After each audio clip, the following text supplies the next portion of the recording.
chicken?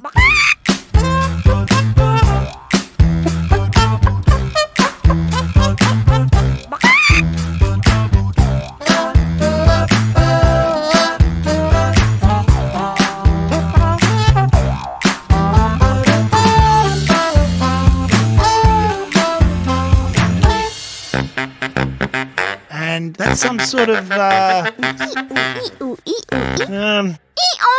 donkey!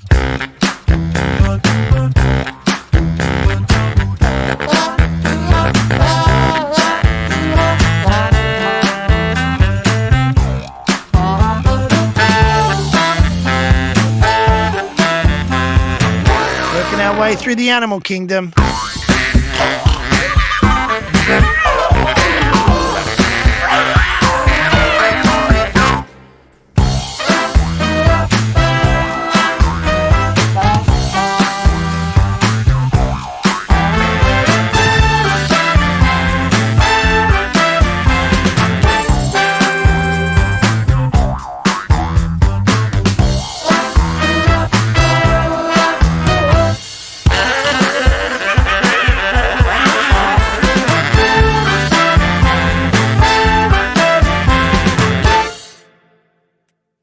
Can you show us how you do the beep, beep walk? Okay, you start with your feet out. Yeah. And then they go in. Have your feet out like a duck out, but then pop them in. While spinning. Yeah. Oh, yeah, I forgot. Okay, here we go. Beep.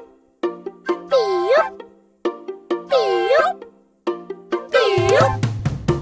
Beep. Yeah, Mom, you're doing it. Out. In. Out. In. Yeah, you got it.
Recording in progress.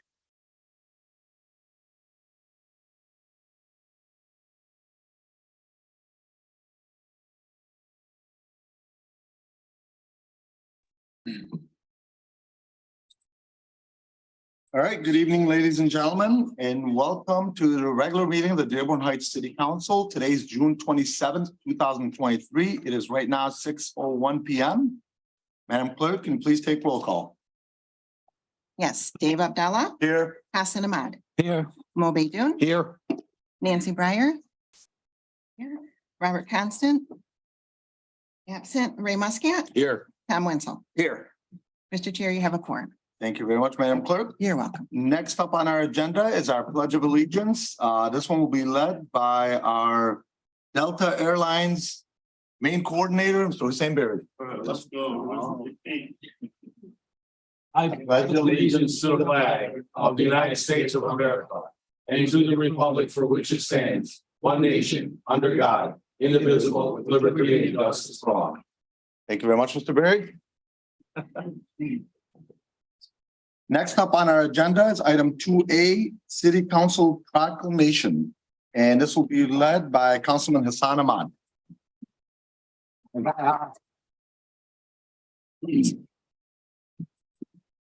Good evening, everyone. Honorable Council Chair and Council members. Today, it's my great honor and privilege to stand before you as we gather to celebrate a remarkable individual in our community. As a councilman representing this city, I am proud to present a proclamation to recognize the outstanding achievement of one of our own esteemed residents. We commend Mr. Hussein Berry for his exceptional educational and corporate business achievements in the aviation industry with various roles in airport operations in Detroit, Atlanta, and New York. Mr. Berry, a resident of Dearborn Heights, currently leads in his capacity of Vice President of Airport Operations with Delta Airlines at Wayne County Airport, with 40 additional airport operations located in the United States Central and Southern regions. We congratulate Mr. Berry for serving as the commencement speaker for Eastern Michigan University graduation class of May 2023, as well as receiving an honorary doctorate degree of commercial sciences from EMU. EMU serves over 21,000 students, and this opportunity is one of distinction. This proclamation serves as a testament to the power of dedication, hard work, and the pursuit of excellence. To our esteemed resident, I offer my heartfelt congratulations and gratitude on behalf of the entire City Council and the people we serve. May we continue to support and uplift one another as we strive for greatness together. On this 27th day of June 2023, there is proclamation be spread at the length upon the journal of this day's proceeding of the City of Dearborn Heights Council to endure as a lasting record of the respect and admiration for the outstanding accomplishment made by Hussein Berry.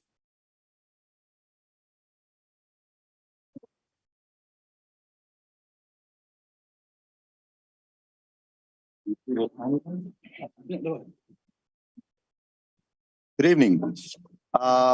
Unfortunately, Aaron Burns, our state representative for the 15th district, could not make it today as they're in the process of dealing with budgets up in Lansing.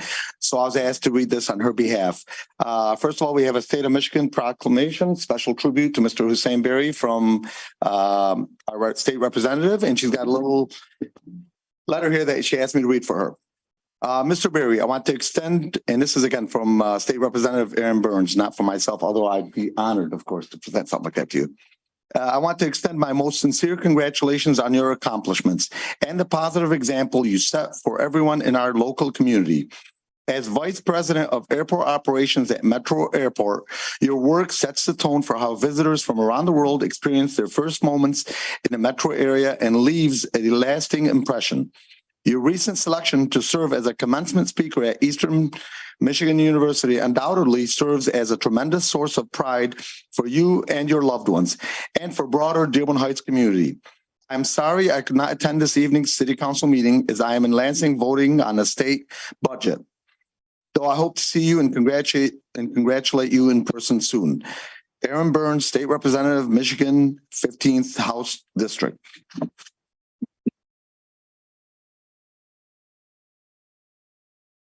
Can we get a speech? Yeah. Can I read yours? No. Well, thank you. This is a true honor. Thank you, Councilman Ahmed, Councilman Chair Dave, and to our state reps. It's very special, and it's special because maybe you guys don't know this. I was born and raised in Dearborn, and while I always have a special place in my heart for Dearborn, early in my career, when I finally raised enough money to buy my first house was here in Dearborn Heights.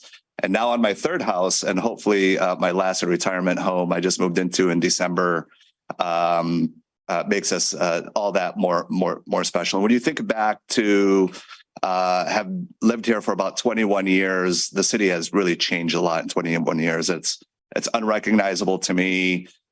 in community and development and progress overall. And so when you think back to where you want to live, where you want to raise a family, and you really want to think about what makes a city what it is today, is it the community? Is it our elected officials, policy, local government? I think you have to take a balanced approach to how you think about that. And it takes a village, as they say, to build a city to where it is today. And look, when you're 21 years from now, 30 years or 40 years, and look back on this day, we know it's going to be bumpy. It's never easy.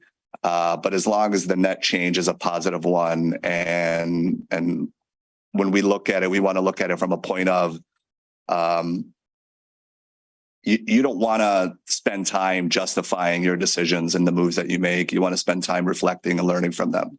And it's the right recipe, right? And so that's what I see in you guys. This is a long way of saying thank you for this. Thank you for your commitment and sacrifices as well. We really appreciate the hard work that you guys put into this and make this community what it is. And just happy to be a part of it. And thank you for this honor.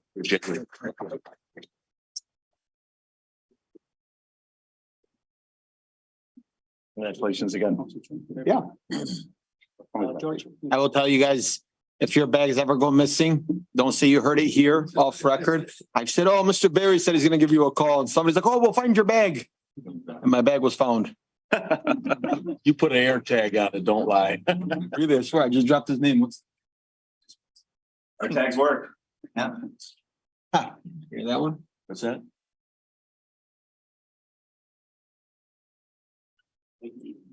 We need one more down here, if possible. Okay.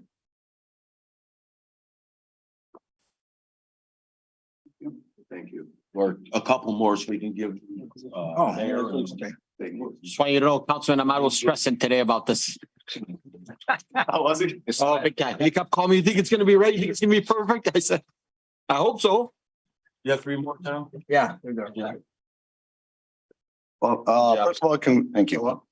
Congratulations, Mr. Barry. I've had the honor of knowing Mr. Barry since I and himself were young kids, and watched him grow up, join Delta, and to get to the level that he's gotten to from our own city is just it's an honor for us, as I'm sure it's an honor for your family to have had you achieve such great achievements. So congratulations again.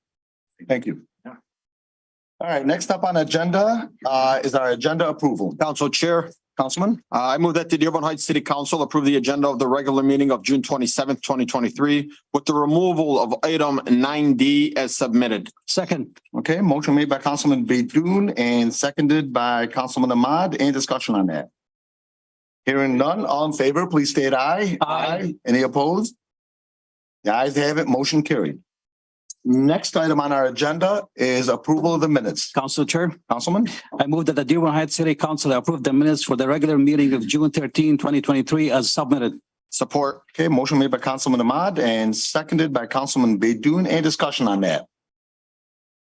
Hearing none, all in favor, please state aye. Aye. Any opposed? The ayes have it, motion carried. Next item on the agenda is approval of the minutes from the special meeting of June 20th, 2023. Council Chair, Councilman, go ahead. I move that this City of Dearborn Heights Council approve the minutes for the special meeting of June 20th, 2023 as submitted. Support. Second. Okay, motion made by Councilman Muscat and seconded by Councilman Baidoon. Any discussion on that? Hearing none, all in favor, please state aye. Aye. Council Chair, Yes, Councilman. note that Councilwoman Nancy Breiter is here. 611. Okay, noted. All in favor, first of all, any discussion on item 4B? Hearing none, all in favor, please state aye. Aye. Any opposed? The ayes have it, motion carried. Next item on the agenda is public hearings and comment on agenda items only. So for those ladies and gentlemen that are in the audience that would like to speak, please make sure it's on agenda items. You will have 2 minutes. Please state your name, city and street. Mr. Owen asked for an extra time Yes. Well, hang on. and How much? I authorized it. 3 minutes, please. Three full minutes? Yep. Okay, let me, 1 second. bear with me, please, sir. Yep. And I will get to the Zoom right after I finish with the audience.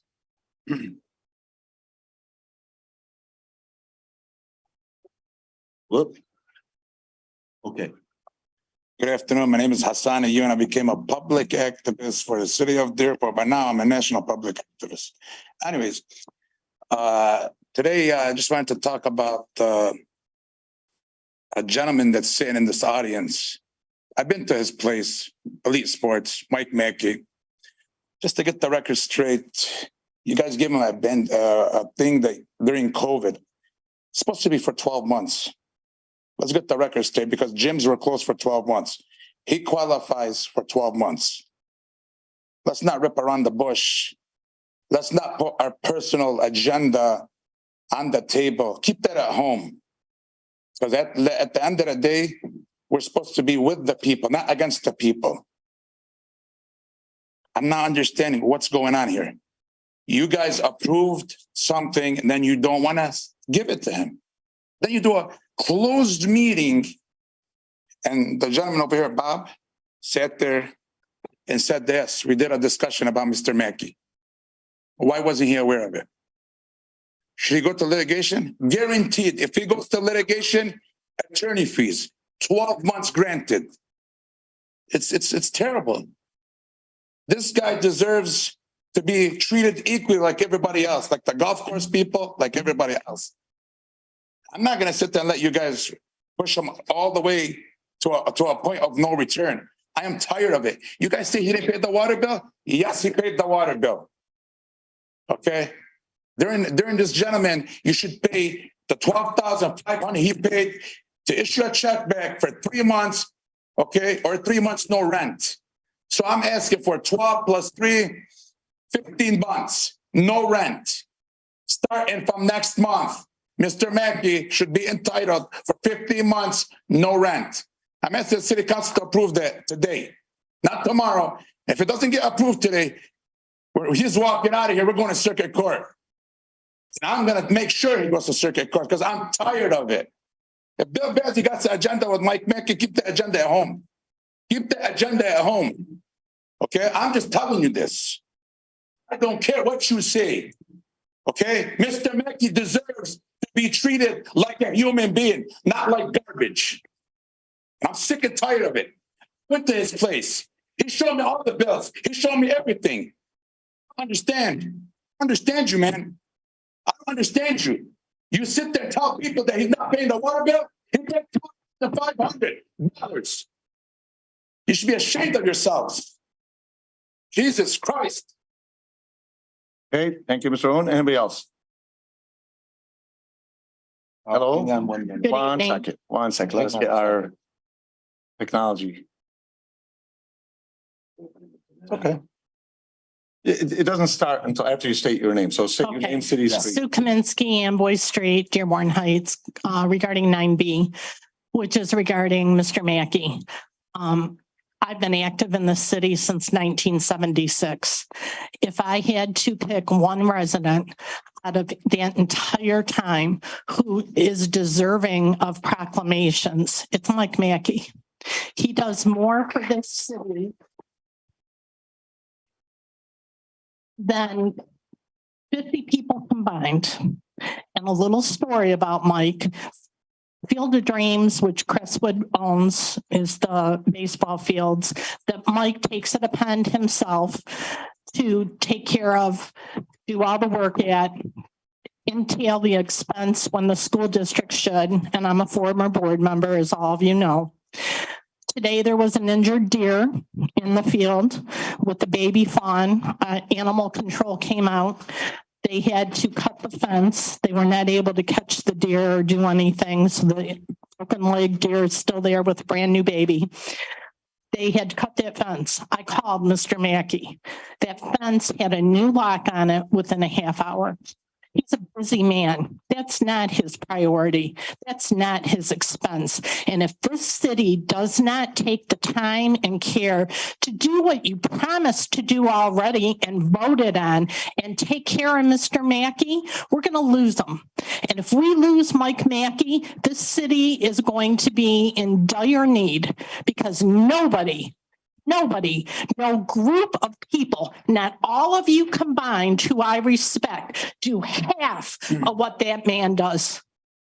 And I will have zero respect for any one of you that does not come through with this. Thank you.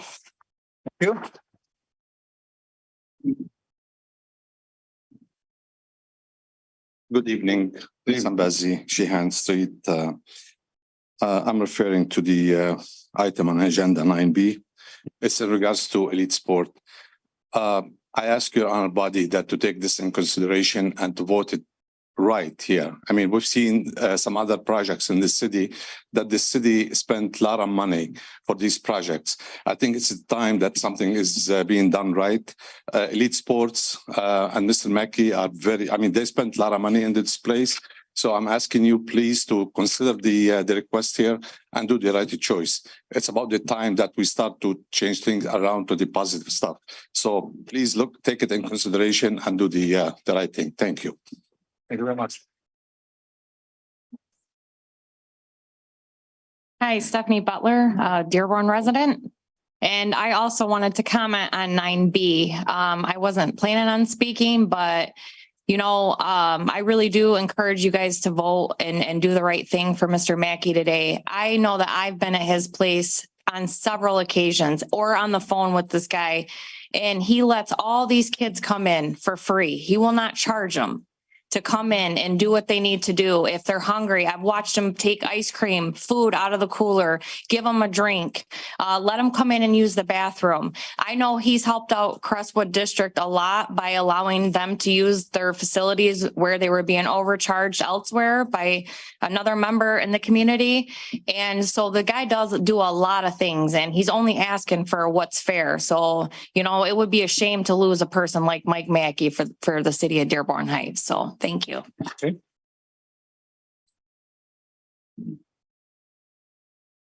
Mike Hashem, of Dearborn. I'm here for agenda 9B. A couple weeks ago, I called Mike Mackey at 2 a.m. The next day I had an event in my area. I was like, Mike, I need some equipment that I didn't have.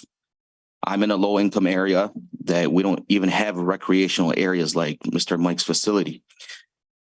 He told me come in the morning at 9 a.m., come pick up whatever you need.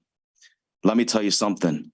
You rarely find these types of people with this type of heart to actually help his own community out. Let's face it, our kids are dying every day. Opioid, pills, drugs, you name it, they're dying. And this facility will be a safe haven for kids that need a little more attention and to get themselves off the streets in the summertime into the facility and somewhere where they could enjoy and learn something and become good at something. So that's why today I'm asking you guys to help out Mr. Mike and Lease Sports. And we need this place in the city. Thank you.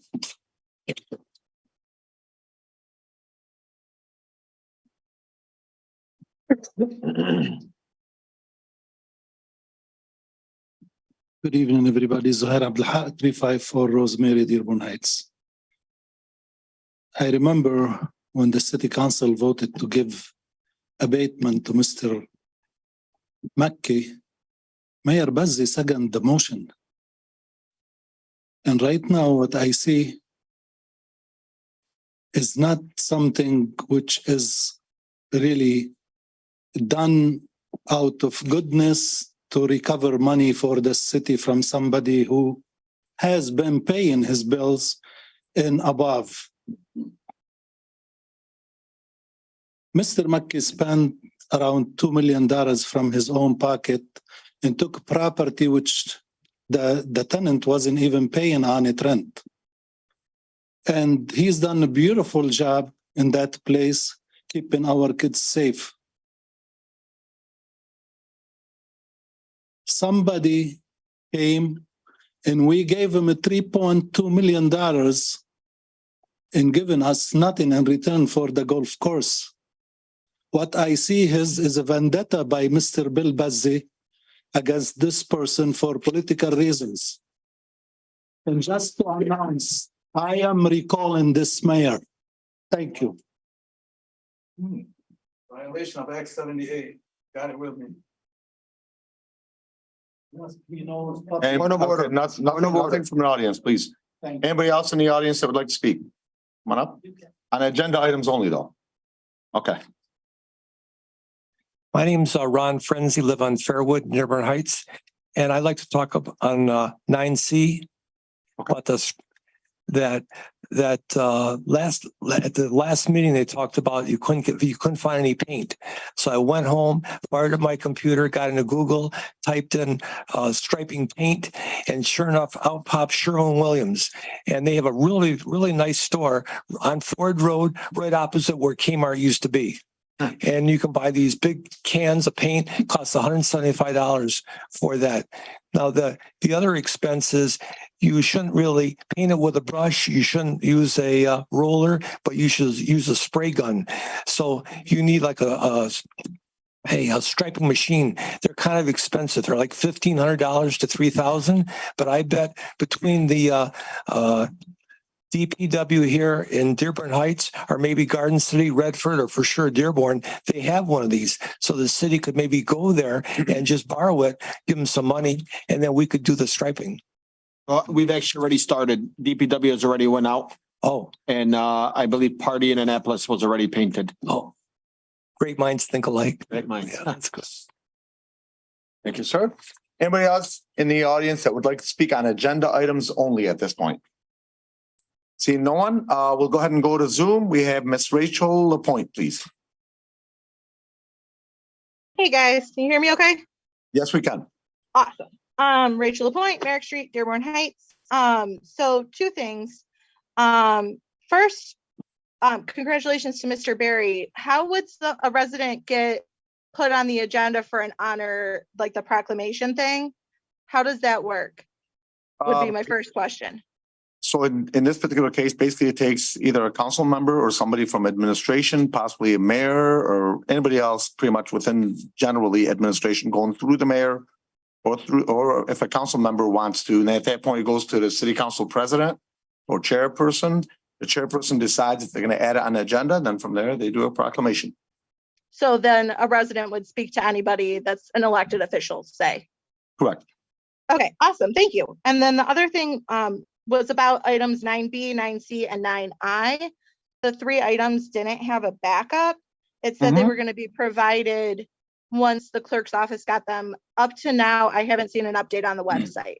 So I'm stop for time for a sec. Actually, I'll address that when you're done with your time. Go ahead. Well, my hope would just be that either those items would kind of get, hopefully they were just like updates, but if we can't have a backup and it's something that you guys need to vote on, it really needs to happen so that online, so that people that are using Zoom, especially disabled people who maybe have vision problems, wouldn't be able to read it, would be able to access that and see that information before the meeting starts so that they can comment with knowledge about what's going on. So that's all for me. Okay, thank you. So let me just address those items because I've had a couple people ask me that question. So I made a decision as a council chair to add those on the agenda so that everyone involved is aware that we will be addressing those items. A couple of those were items that were addressed at previous meeting. Maybe I think it was 2 weeks ago, the regular council meeting 2 weeks ago. And a couple of items came up in other meetings in the past. So what I wanted to make sure that we put them on the agenda so that they are addressed and everybody that is involved in the situation is aware that that item will be discussed. If anybody had any type of backup to bring forward, then that would have been on them. And I could address them one by one and I can tell you the specifics on them. But when we get to the particular one, if somebody has a question, we could go ahead and address it then. So it depends on who the person that was bringing it forward. I asked for backup. If they provided it, great. If they didn't, then at the very minimal, it will be discussed.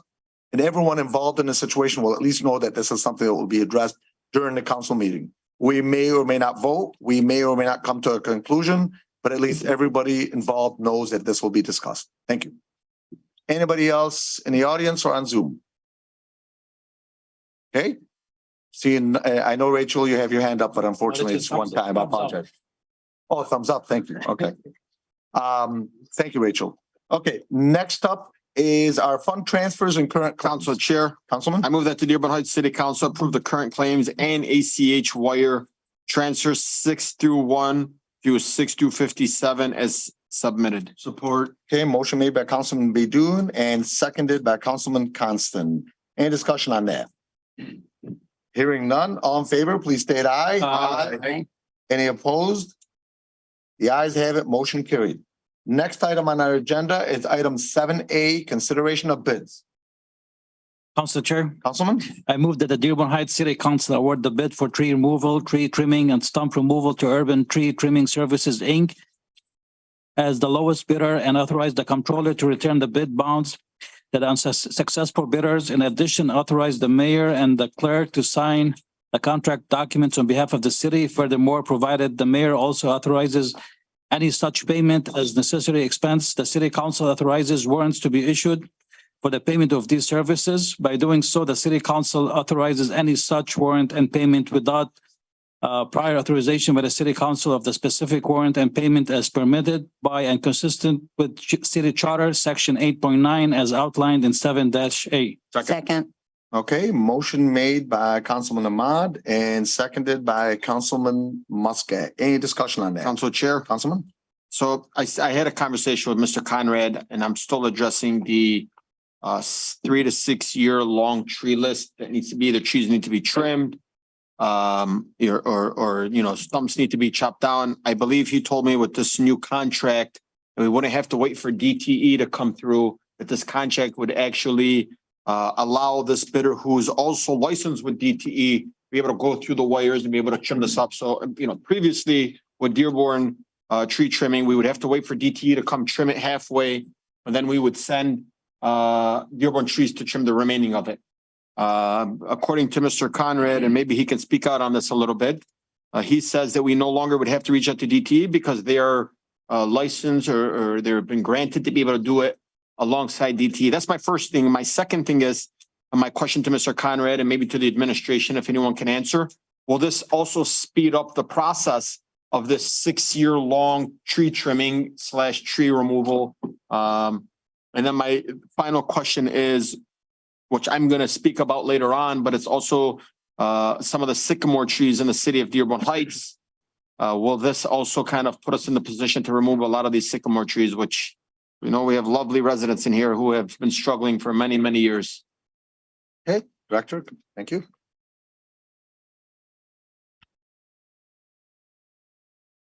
And then just to reiterate, my three questions are, you no longer need DTE under this new contract. Will this speed up the process? And do we have a plan with these sycamore trees in the city of Dearborn Heights? Robert Conrad, Director of Public Works. Yes, with your first comment or question is, yes, this company is DTE certified. So they have people certified to go in and trim and remove trees that are within the power line. So we're hopeful that this will definitely speed up the process because we won't have to, like you said, make a claim with DTE to have things removed from the power lines before our tree contractor can come in and do that. He'll be certified with DTE to do the whole thing. The other benefit, of this newer company is they're a company of approximately 100 employees. Awesome. So, we're hopeful. I mean, again, this is a new contractor. We haven't worked with him, but his references spoke very highly of him. He is also a DTE contractor, but he's not an emergency service contractor. So, therefore, when we have storm damage, he said that shouldn't affect his ability to service us during storms. So he will service us during storms. He said he will have the ability to service us during storms because he says, well, he is a DTE contractor. They're not a DTE storm related contractor. So, I was a little concerned when, I was, when DTE was one of their references and they said they were DTE contractors. I was a little concerned that, when we needed them for a storm cleanup, such as what we're experiencing this week, that we wouldn't have their services, but he assured me that they would be able to assist us when there is a storm. I guess as far as, advancing in our tree trimming and tree removal stuff, I mean, I still have a budget I have to work within. So, I mean, I guess it's kind of up to, the gentleman sitting and the lady sitting up there and, the administration as to how much we want to spend on tree removal and tree trimming. I mean, these prices are good. So I think the dollars are going to go farther than they did before. But again, I have budget constraints I have to work within, so that will be my limiting factor. Okay, Director, I had a question. So I went through the contract. One of the concerns I had, and I hope we could, the company that you are recommending is out of Warren, Michigan.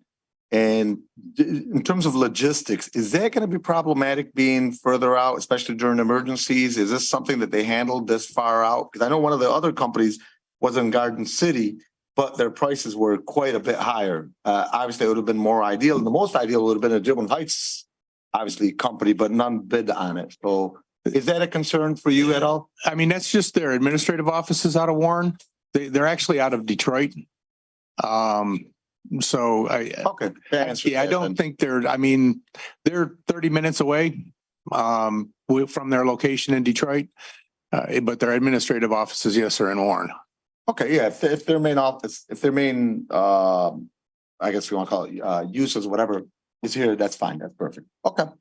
That's all I had. Any other council members with questions? And then the last one was the sycamore tree. Do we have? I'm working with the mayor on, creating a plan for the sycamore trees. Okay, I just want you to know that I visited a resident who's in here while I was knocking doors, and I said, funny thing is, 6 years prior to that, I met her mother at the doors, and it was the same song and dance. It's the same sycamore tree.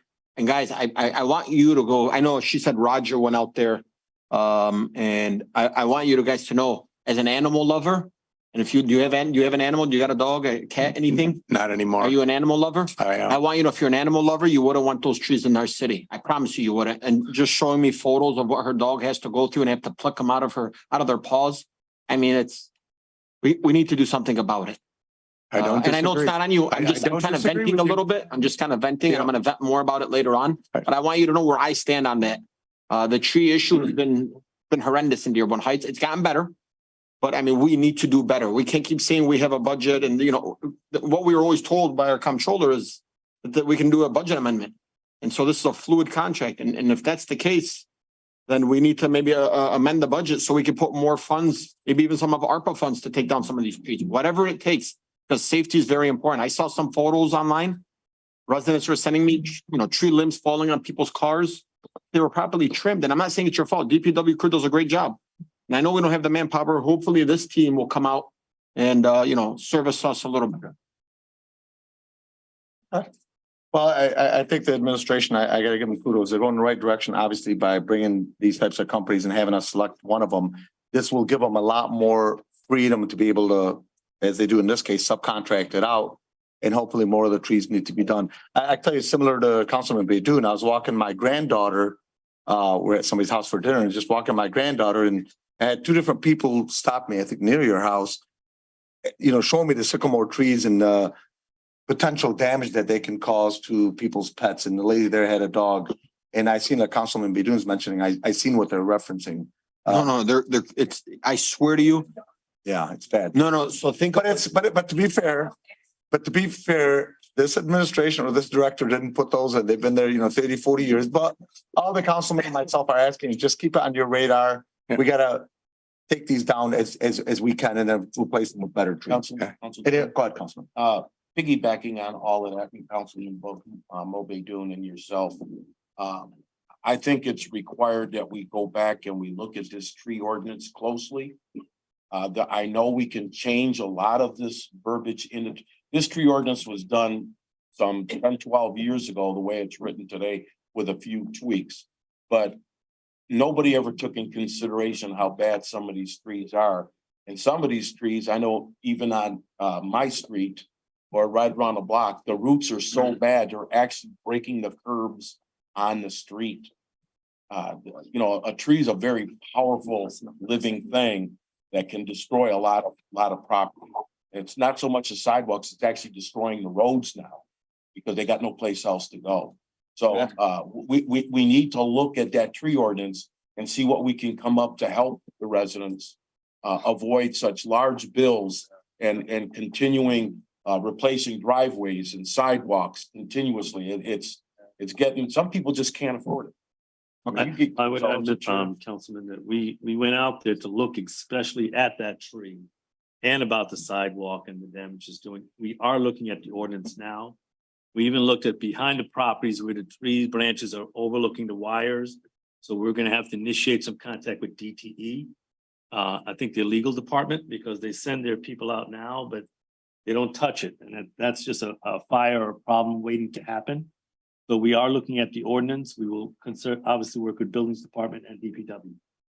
And thank you for that, but I think this body needs to be involved with that. Exactly. We will present it to you, the 385 that we charge to replace the tree. Sorry to. No, it's okay. We're good. Council Chair. Thank And you, the Councilman. When Mr. Musket is. I'm done. Go ahead. Is the sycamore still on the prohibited list? So if someone takes down a tree, they plant a replacement tree, it's not gonna be a sycamore, correct? That is correct. That we do not allow sycamores to be planted. Because they're a big tree. I mean, it's in the Bible. That's what they say. Christ was nailed to a sycamore tree. They're hardy trees and they Very strong. get around the pipes and then someone will have to have their pipe to the sewers redone. And to our comments on the tree ordinance, former councilman who was an urban planner was on the council and he was very concerned some of the lots off of Outer Drive in the north end were being developed and trees were being cut down.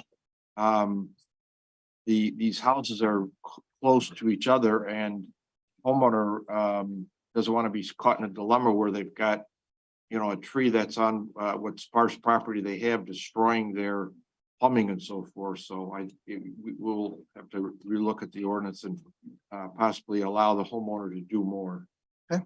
And I'd also like to remind some of our residents, an ordinance that was put together earlier this year, allowing residents to be able to take down a tree that they have in their easement if they so choose.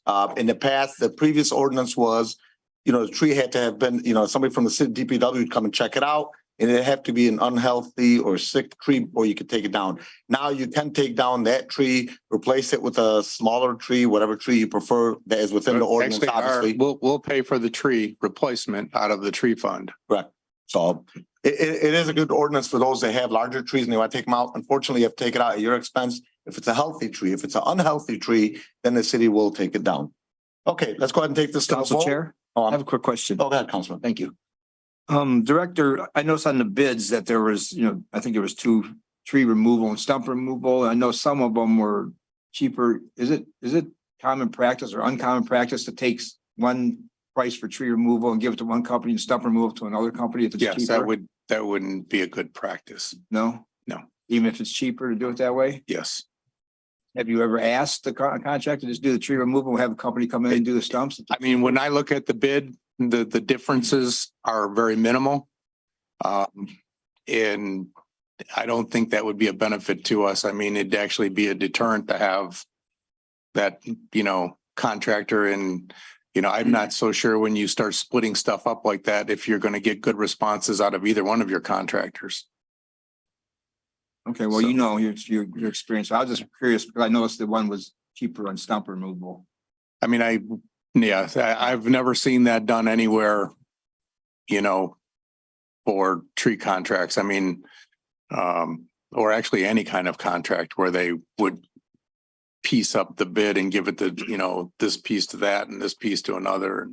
One of the reasons I'm asking is because typically, and everyone knows when we get a tree cut down, it's cut down too close to the ground and it sits there for months and months and months until that company has time to come out and do the stump removal. As I say, if there's a separate company, they can come in right after. That's all they do is stump removal. Or that's actually a great idea. Actually, I mean, the with Dearborn tree that we had before, the stumps were removed fairly quickly on the trees that we had them remove. The difficulty we had with stumps with Dearborn tree is the ones that we took down and they did the stump removal for us. You know, those are the stumps that took a while to get to and that they fell behind on and things like that. So, I mean, you know, well, you know better than I do. I was just curious about that.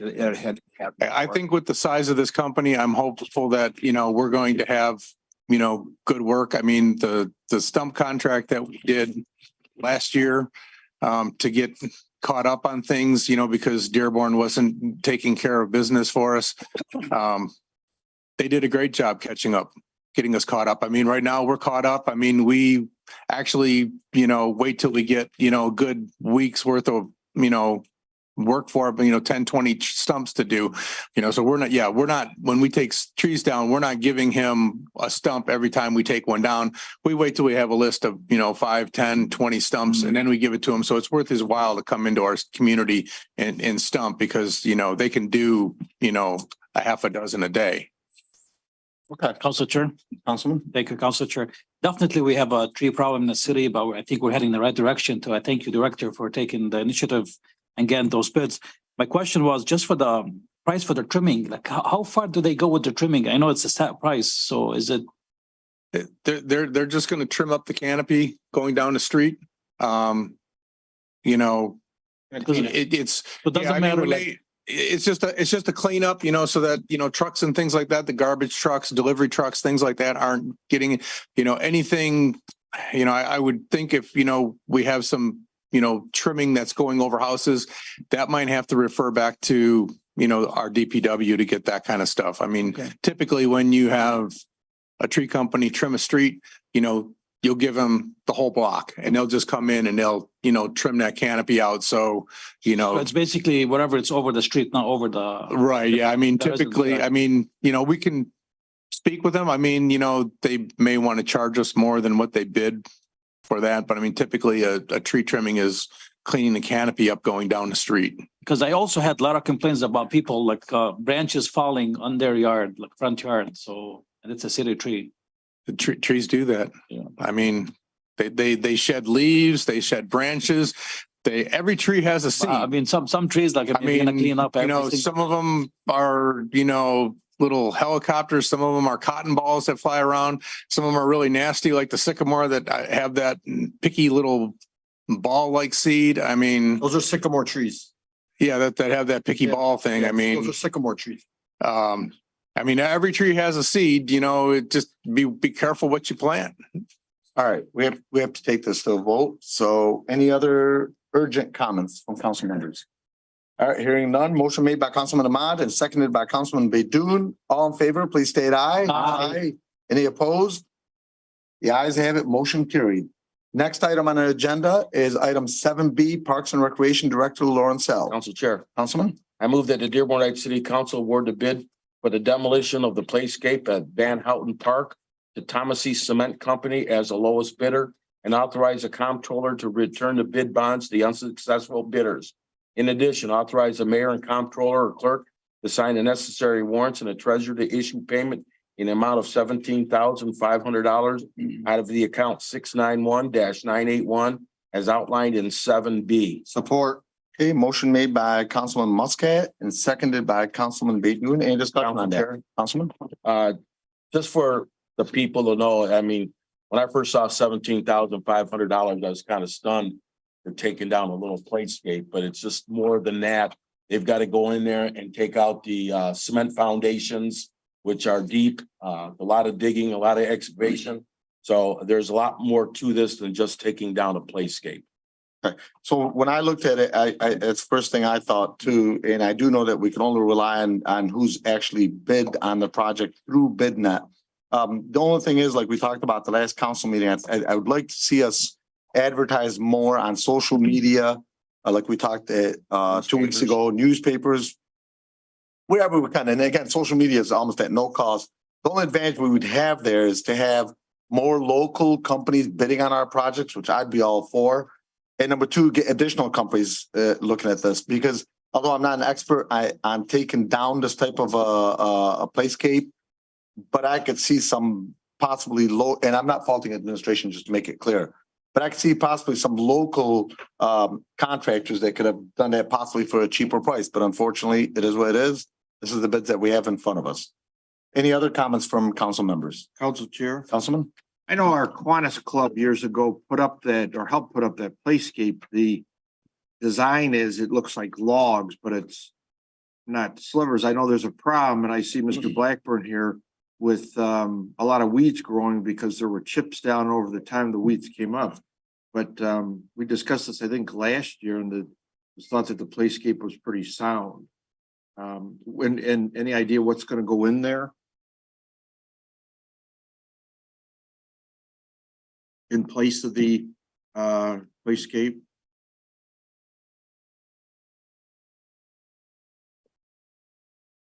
It's actually going to be another Playscape.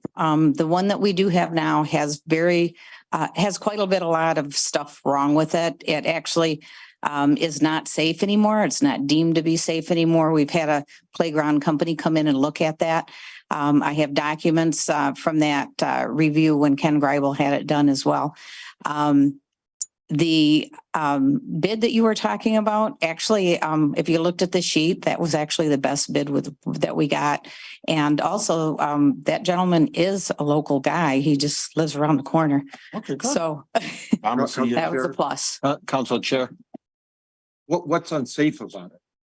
The wood chips off and it's got a lot of pieces that are broken that we've had to remove because we can't put them back up. There's no way to secure them. And there's a lot of parts in it that, could cause injury and stuff like that. If you'd like, I can forward you the report.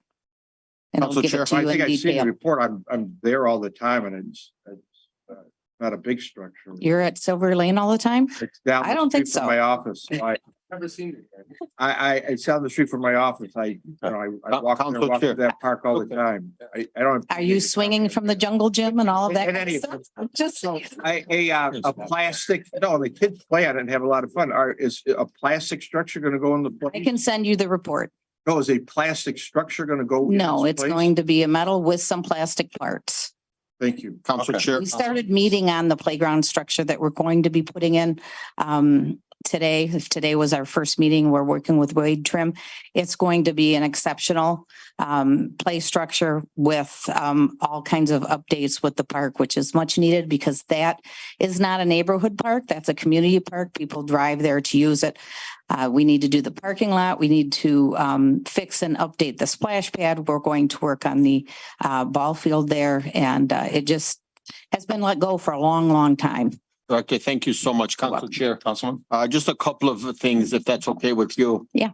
I believe I've had this asked to me several times. Can we make sure that the park is actually going to be autistic friendly so that there's going to be an actual swing for the autistic children? I know the splash pad that I saw it on the website the other day that the splash pad is down. I believe last summer we paid to have the splash pad up to get back up and running. What's the concern with it? The concern of having it open is we weren't really clear when the construction was going to start.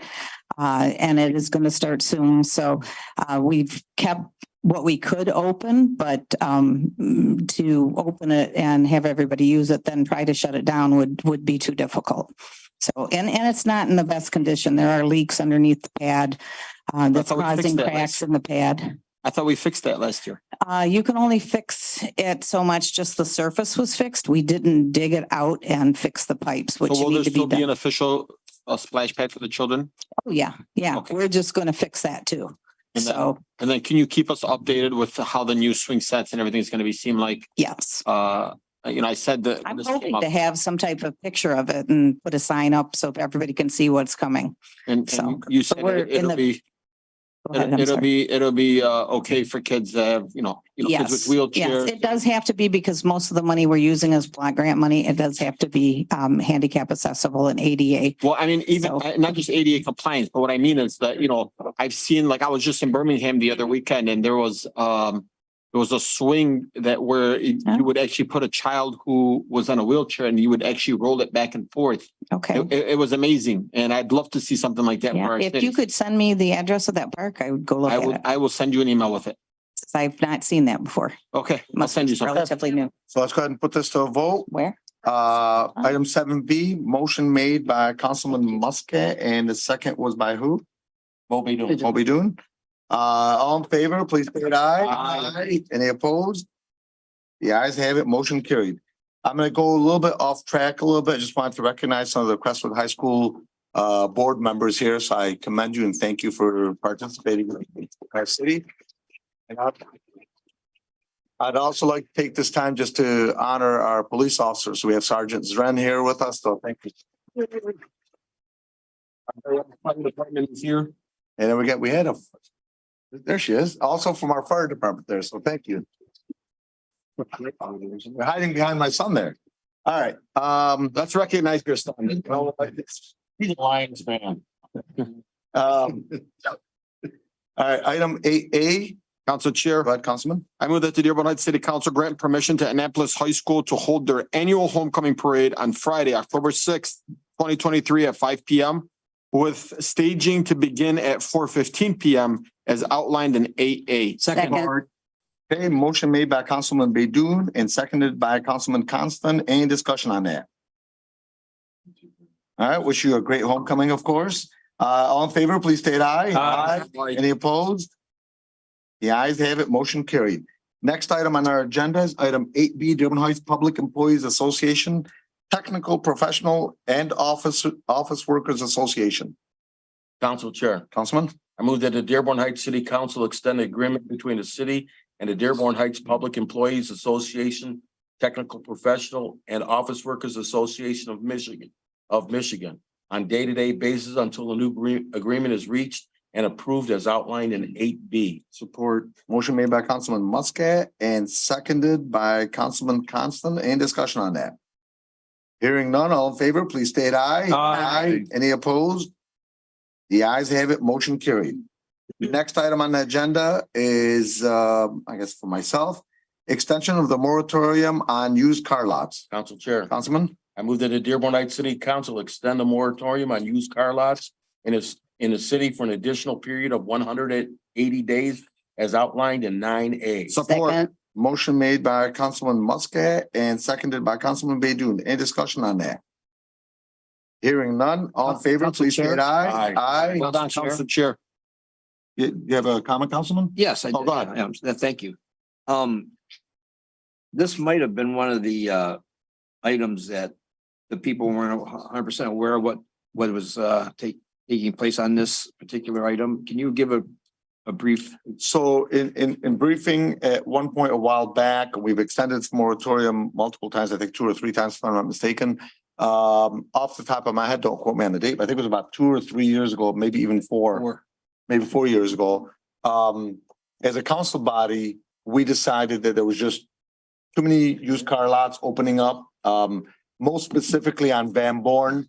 And we felt, as a body, we didn't want that particular street to become a used car lot street only. We wanted different businesses opening up.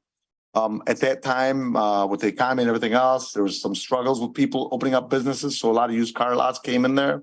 Nothing against the used car lots. I wish them all the best. And we're fine with having them in our city.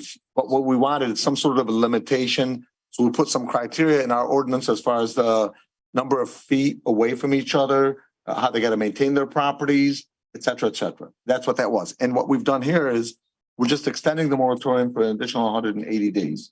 Does the moratorium include the number of used car lots or just the specifics about the used car lots? I believe, Mayor might remember too. Mayor, do you remember, was there a number? I'm trying to remember. Honestly, I don't remember 100%.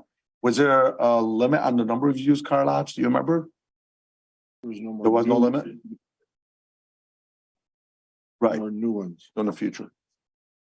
And look, in general, Councilman, not to say which way you will vote on this, that's up to you, but I think in general, it's work. There's additional new businesses coming into the Van Born corridor, which was our main focus at the time. And then there's also a lot of things that's being worked on between administration and Dearborn Heights and Taylor. And that's going in a direction where there's going to be a lot of improvements coming in on Van Born.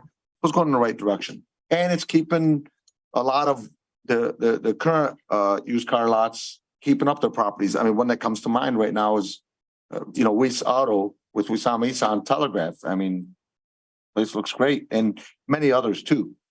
So, Well, this is going in the right direction. I wish there was a limitation on the actual number used car lots in the city. But again, I don't recall. Something we can look into in the future. Yeah, but, I don't. This is good. Well, what I can do is, if you don't mind, Madam Clerk, do you mind emailing it to all the council members? And keep in mind, Councilman, this is a fluid document. So at any point, obviously, we could change it if we chose to. But the moratorium was ending, and therefore we want to just extend it at this point. Madam Clerk, if you don't mind, you can have No, that not sent at to all. all the council members. Yeah, and But I'm 99% sure, Councilman, that there was no limit. Okay, thank Yeah. you. I agree with you, Council Chair, and I believe it was brought forward because of the Van Born overlay when they started, like I Correct. said, between Taylor and Tom Roscoe from Tifa had originally brought it in December of 19. Okay. So you Yeah, were right it's on. about 4 years. Yeah. Okay. Thank you both. Thank you. All right, so all in favor, please state aye. Aye. Any opposed? The ayes have it, motion carried. Next item on our agenda is from myself again. This is item 9B, terms of rent abatement for Elite Sports at 2100 Kinloch. Now, I'm gonna address this one specifically before we start. At the last council meeting, there was a proposal by Mr. Mackey in regards to abatement. And he asked us to suspend the rules and add it on the council during that meeting to be voted on right there on the spot. I did not allow that. And this is with due respect to Mr. Mackey and Elite Sports, who I consider to be a great organization. But I did not want something like that added without everybody having access to different information, having the ability to look into it, having the ability to make calls, whether to administration, to Mr. Mackey, et cetera. And then I added it on the agenda, providing an opportunity, whether it's administration or Mr. Mackey for that matter, or the clerks, to bring whatever stuff forward. Yes. Why don't we make the motion, second it, and then we can go into the. No, I understand, but I'm clarifying why it's on there without no backup. Okay, but. That's all. No, We it's not can do discussion that on it. now and you can. Absolutely. Okay, with that being the case, go ahead. You wanna make the motion? Council Chair, I make the motion to Dearborn Heights City Council. There's no really approve the abatement as set forth by council at a meeting, and I really don't have the date on hand. I believe you have the date on hand here that we passed. It was May 2020, April, May 2020, and then June. Correct. July, I believe. Correct. June 9th. June 9th. Right, I have the motions here. So with those motion, with this motion, I would like to open this up, make the motion to approve the abatement as submitted. So before we go into a discussion on that, Or Mr. we could have a Mackey. second or something. Second. Okay, so motion made by Councilman Muscat and seconded by Councilman Baydoun. Before we go ahead, Councilor, if you don't mind, and if you don't mind, Mr. Gaddafi, Mr. Mackey, you mind, because some in the audience probably don't know what we're even possibly voting on. You mind at least giving an abbreviation, at least from the administration's perspective, where you're at? Because I know you've had many communications with yourself and the corporation council, I'm sorry, with the counselor for Mr. Mackey. At least bring the residents an update as far as what this is concerning. You may want to put the speaker on. I don't think it's on. I'll do a summary with the motions. The incident arose at the time of the COVID-19 crisis when it started. The first motion that you have is April 30th, 2020, which is motion by Councilman Abdallah, seconded by Muscat, to concur and abate the 2-month rental installments of $6,050, each owed by Lessee Elite Sports Training LLC for the months April 2020 to May 2020, pursuant to the Canfield Ice Arena Agreement. The language says this is a one-time action and is based on the current pandemic rather, but a one-time action and is stricken out. The next one says this one-time action shall not be construed to amend. One-time action is stricken out of that motion. And it says after the party's obligations under the lease agreement as outlined in 8B, this motion was amended to exclude one-time action, per Mayor Pleco, communication April 6, 2020. That was unanimously adopted. Second motion is dated June 15th, 2020. Motion by Councilman Abdallah, seconded by Councilman Bazzi to abate the monthly rental installments of $6,750 each. And I'm going to skip down. It says abating with the month of June 2020 and continuing until this abatement ends pursuant to this motion. This abatement shall end upon the occurrence of the earliest of the following to occur. A, lessee has obtained a full certificate of occupancy for the premises and is able to officially open. B, the city council adopts another motion expressly terminating this abatement. So it's the earlier of the two. During the month that this abatement ends, unless it ends on the very last day of the month, the rent for the month will be prorated and lessee shall pay to the city the prorated amount of rent due as soon as practicable. This continued abatement is based on the current pandemic and shall not be construed to amend the lease agreement or to otherwise alter the parties' obligations under the lease agreement as outlined in 9G for Corporation Council Communication dated June 8th, 2020. We then would switch to the governor's moratorium lift, which says from the article Local News 4, it says gyms and pools can start reopening Wednesday, September 9th and must follow certain safety measures. Gyms have to require masks at all times, including during exercise, create workout stations or implement protocols to allow 6 feet of distance between everyone inside. September 9th, what year? September 9th, 2020. So council and I have gone back and forth. I think we've come up. I provided the affidavit, which I sent out to council chair for Mr. Mackey, which his council added. We both added some things to it, which provides that an affidavit that he's received no COVID-19 funds, relief grants, rather PPP federal funding during that period of time from April to September 2020. And so it would obviously would be double billing if you got money for it, but you didn't pay it back to the city. And this is an honest man I have total integrity and respect for. So that's the way I understand it. Okay. So a couple questions, Councilor, just for the clarification for the council members. Do you have the date that the certificate of occupancy was received? The date, I think it was prior to in August of 2020. I don't have the exact date here. 2020? Yes. Okay, August 2020, the C of O. Okay, the other thing in the motion that we had, I had made at the time, the other thing that was added in on item A, because the next one says unless the city adopts another motion expressly terminating it, which we didn't, so that's irrelevant. So The earliest of the two, right? I'm sorry? The earliest. Yeah, the earliest of the two. So the only really clause that really pertained to this and really made a difference was, upon time that the leasee has obtained a full certificate of occupancy, which we are being told now was in August of 2020, and this thing started in June of 2020. But then the other thing is, and it said, and is able to officially open, which would imply in regards to the COVID, mandate from the governor, where they put an emergency order where places of like this one, similar to this one, we're not allowed to open. And then later on in the motion, it did say this continued abatement is based on the current pandemic.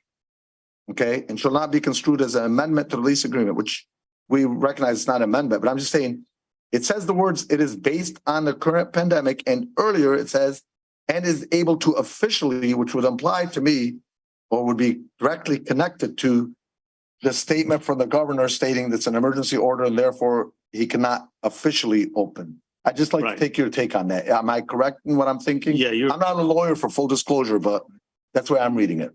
I understood it. Obviously, I wasn't here at the time, but I understood it to mean that until the governor gave the okay, even if they had to see if they couldn't open up, it would be against the state law.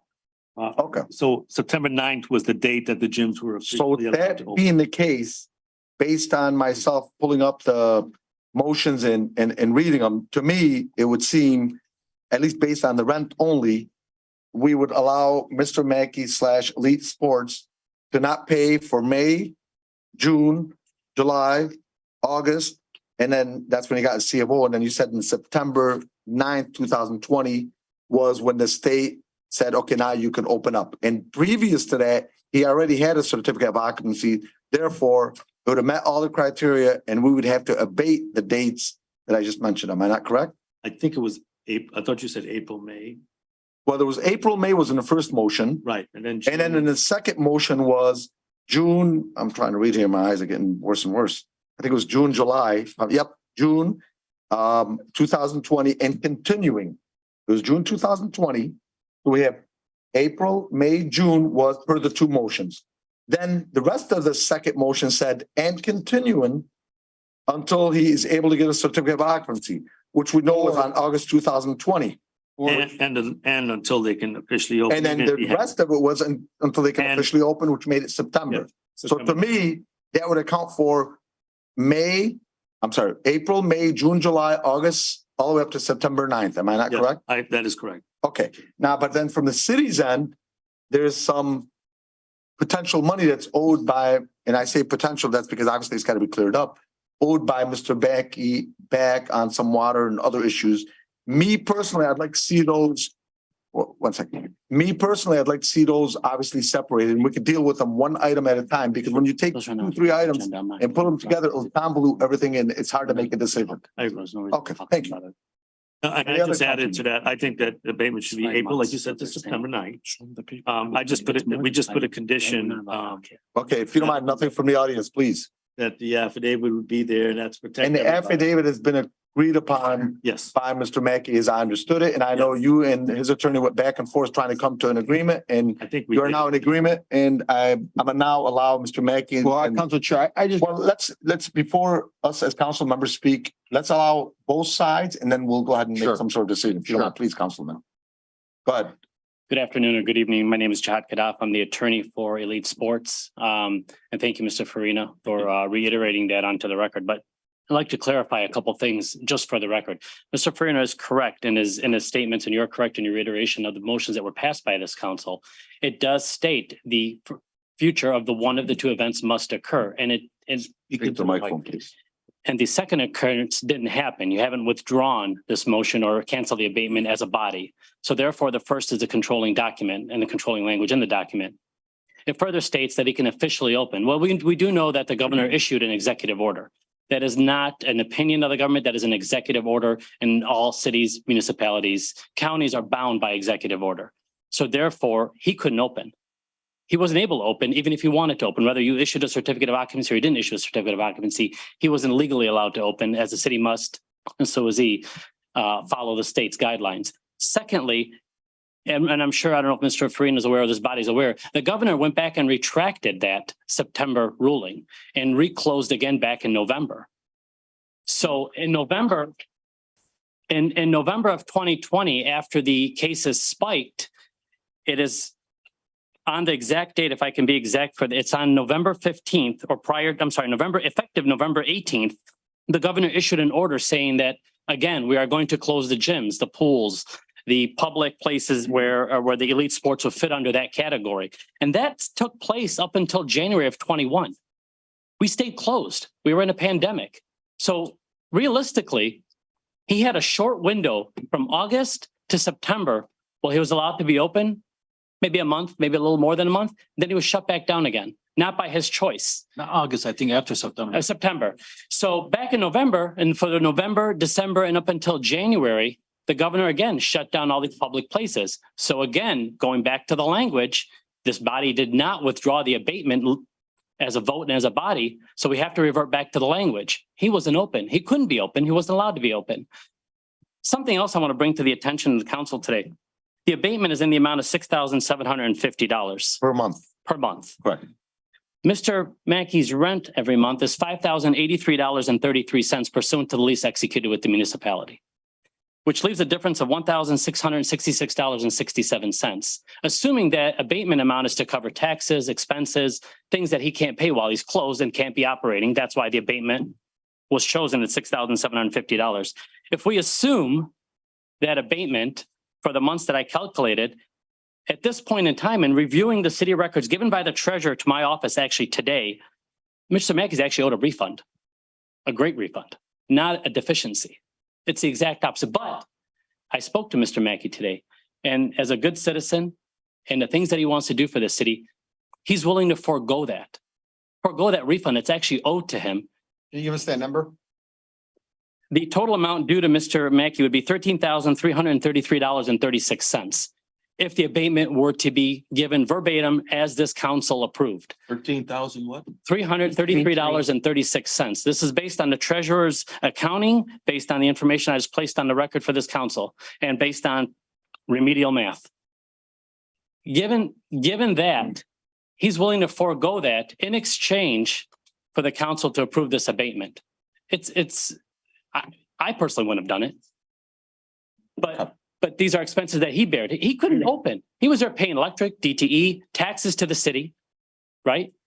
Personal property tax, city tax, water, utilities, plowing. You're not going to let him leave snow on the lot. You're not going to let him let the grass grow 6 feet high. You're not going to allow that. You want him to continue to maintain what he's supposed to maintain, even though the governor said he couldn't open.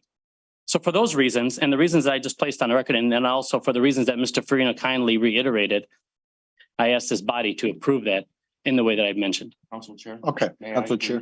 Yes, absolutely. But I just want to ask a question to our counselor. Okay, actually, let me go ahead and go with the first. Councilman Bidu. No, go ahead. Go ahead. Just question to our counselor. Now, let me go on the record in stating that I think Elite Sport is a great organization for our city, and Mr. Mackey is a great person. So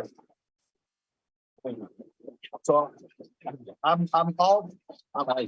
okay, guys. So I'm all for what Elite Sports brings to our city. Great organization. But at the same time, I do have to do my job as a council chair and ask the right questions. So the question I have now to our corporation counselor, it said until it officially opens. The question I have for you, per the legalese, now I'm asking a legal question. If there's an emergency order, I recognize and realize that Mr. Mackey or Elite Sports in this case cannot open. But does that allow them to not pay the rent anymore? And the reason I'm asking that, I'm using an analogy here. I don't have the right, to not pay for a business payment. A renter doesn't have a right to not pay me rent on a house, and so on and so on and so on. And we have to have this discussion. Does that officially, per the emergency orders, state that somebody does not make a payment to a city entity, like in this case? No, the way I looked at the motion, and the word is able to officially open. There was no ability prior to September 9th to officially open. After September 9th, the ability existed to open. And I think when a court, and the council knows, court speaks through its orders. We speak through our motion. If we needed to change it or amend it, I wasn't the corporate counsel at the time. We could have revisited and should have revisited if that's the case to cooperate with Mr. Mackey. I don't see anything else that said that or changes this. This is all I have. Okay. And I have for the citizens, I have to follow. And it sounds like Mr. Mackey's for the citizens. And I just want us to work together. Sure. And I would reiterate the communication with his attorneys, previous attorneys, has never been hostile. Been very cooperative and very moving forward. Absolutely. And I've even sat with Mr. Mackey personally, one-on-one, and went over, and I asked him to, I was amazed first time I had met him about what Elite Sports does. And I've worked with youngsters, and I know the talent that he exhibits and the foresight. So, but I work through what the motion says. I go by the wording says, and I would look at able to officially open. It doesn't say can or has provided documentation to open. It just says ability. Okay, thank you. Councilman Bidu. Council Chair, I think everybody here is on the same, at least for what it seems like. Everybody here is on the same page. I don't know where this spun out and how this came about and why we're even seeing this in front of council, why Mr. Mackey is dealing with this. I don't know how many other, I know we give a few abatements, I believe, from what I was told to other, leases in our community. Did they also receive, been asked to give back money or, hey, you owe a bill or anything? Or is Elite Sports the only one that we've done this to? If you're asking me, I'm, as far as I'm familiar, I don't know of anyone else getting an abatement. There may be, but I have not been informed of any. I'm not aware of any off the top of my head. Officially, I'm not. Who did? Oh, Oneida. Correct. Well, I'm not sure the arrangement, how long it's for or anything like that. 2 months. Council Chair, I don't believe we voted on Oneida abatement. Oneida keeps stating that Mayor Paletko gave him an abatement. Correct. Okay, so pardon me? I believe they did. but I don't think we voted on that unless there's a motion. But hang on a second. Now, I was on council when this abatement was done, okay? And to be honest with you, I probably am wrong on this, but I never saw all these statements that are being read here of whereas and where thou and all of this legal stuff. I know that Mr. Mackey came before city council and asked for an abatement for the times that he was actually had to be shut down. Okay, because obviously there was no income coming in, and council at that time approved that abatement. Okay, so I really don't know, again, like with Councilman Mo Beydoun, what are we doing? Again, and again, I don't believe, and someone's gonna have to show me the motion and the approval of an abatement to Oneida. Okay, got it. Oh, not to Oneida. I don't think we did that for the record. Okay, now Councilman Beydoun was not done, so I'm allowing. Oh, I'm sorry. It's okay. No, and I'm sorry. No, you're okay. And I think this just goes back to, I think Mr. Mackey has provided a lot to our city. I know he's worked with our director, Mrs. Laurencelle, several times, has donated, I believe, the fireflies or the helicopter. I'm not gonna lie to you. I think it was once I read $15,000. She told us one time. I mean, I don't think the man is asking for an abatement because he needs it, but I think he's asking for the abatement because it's his given right. The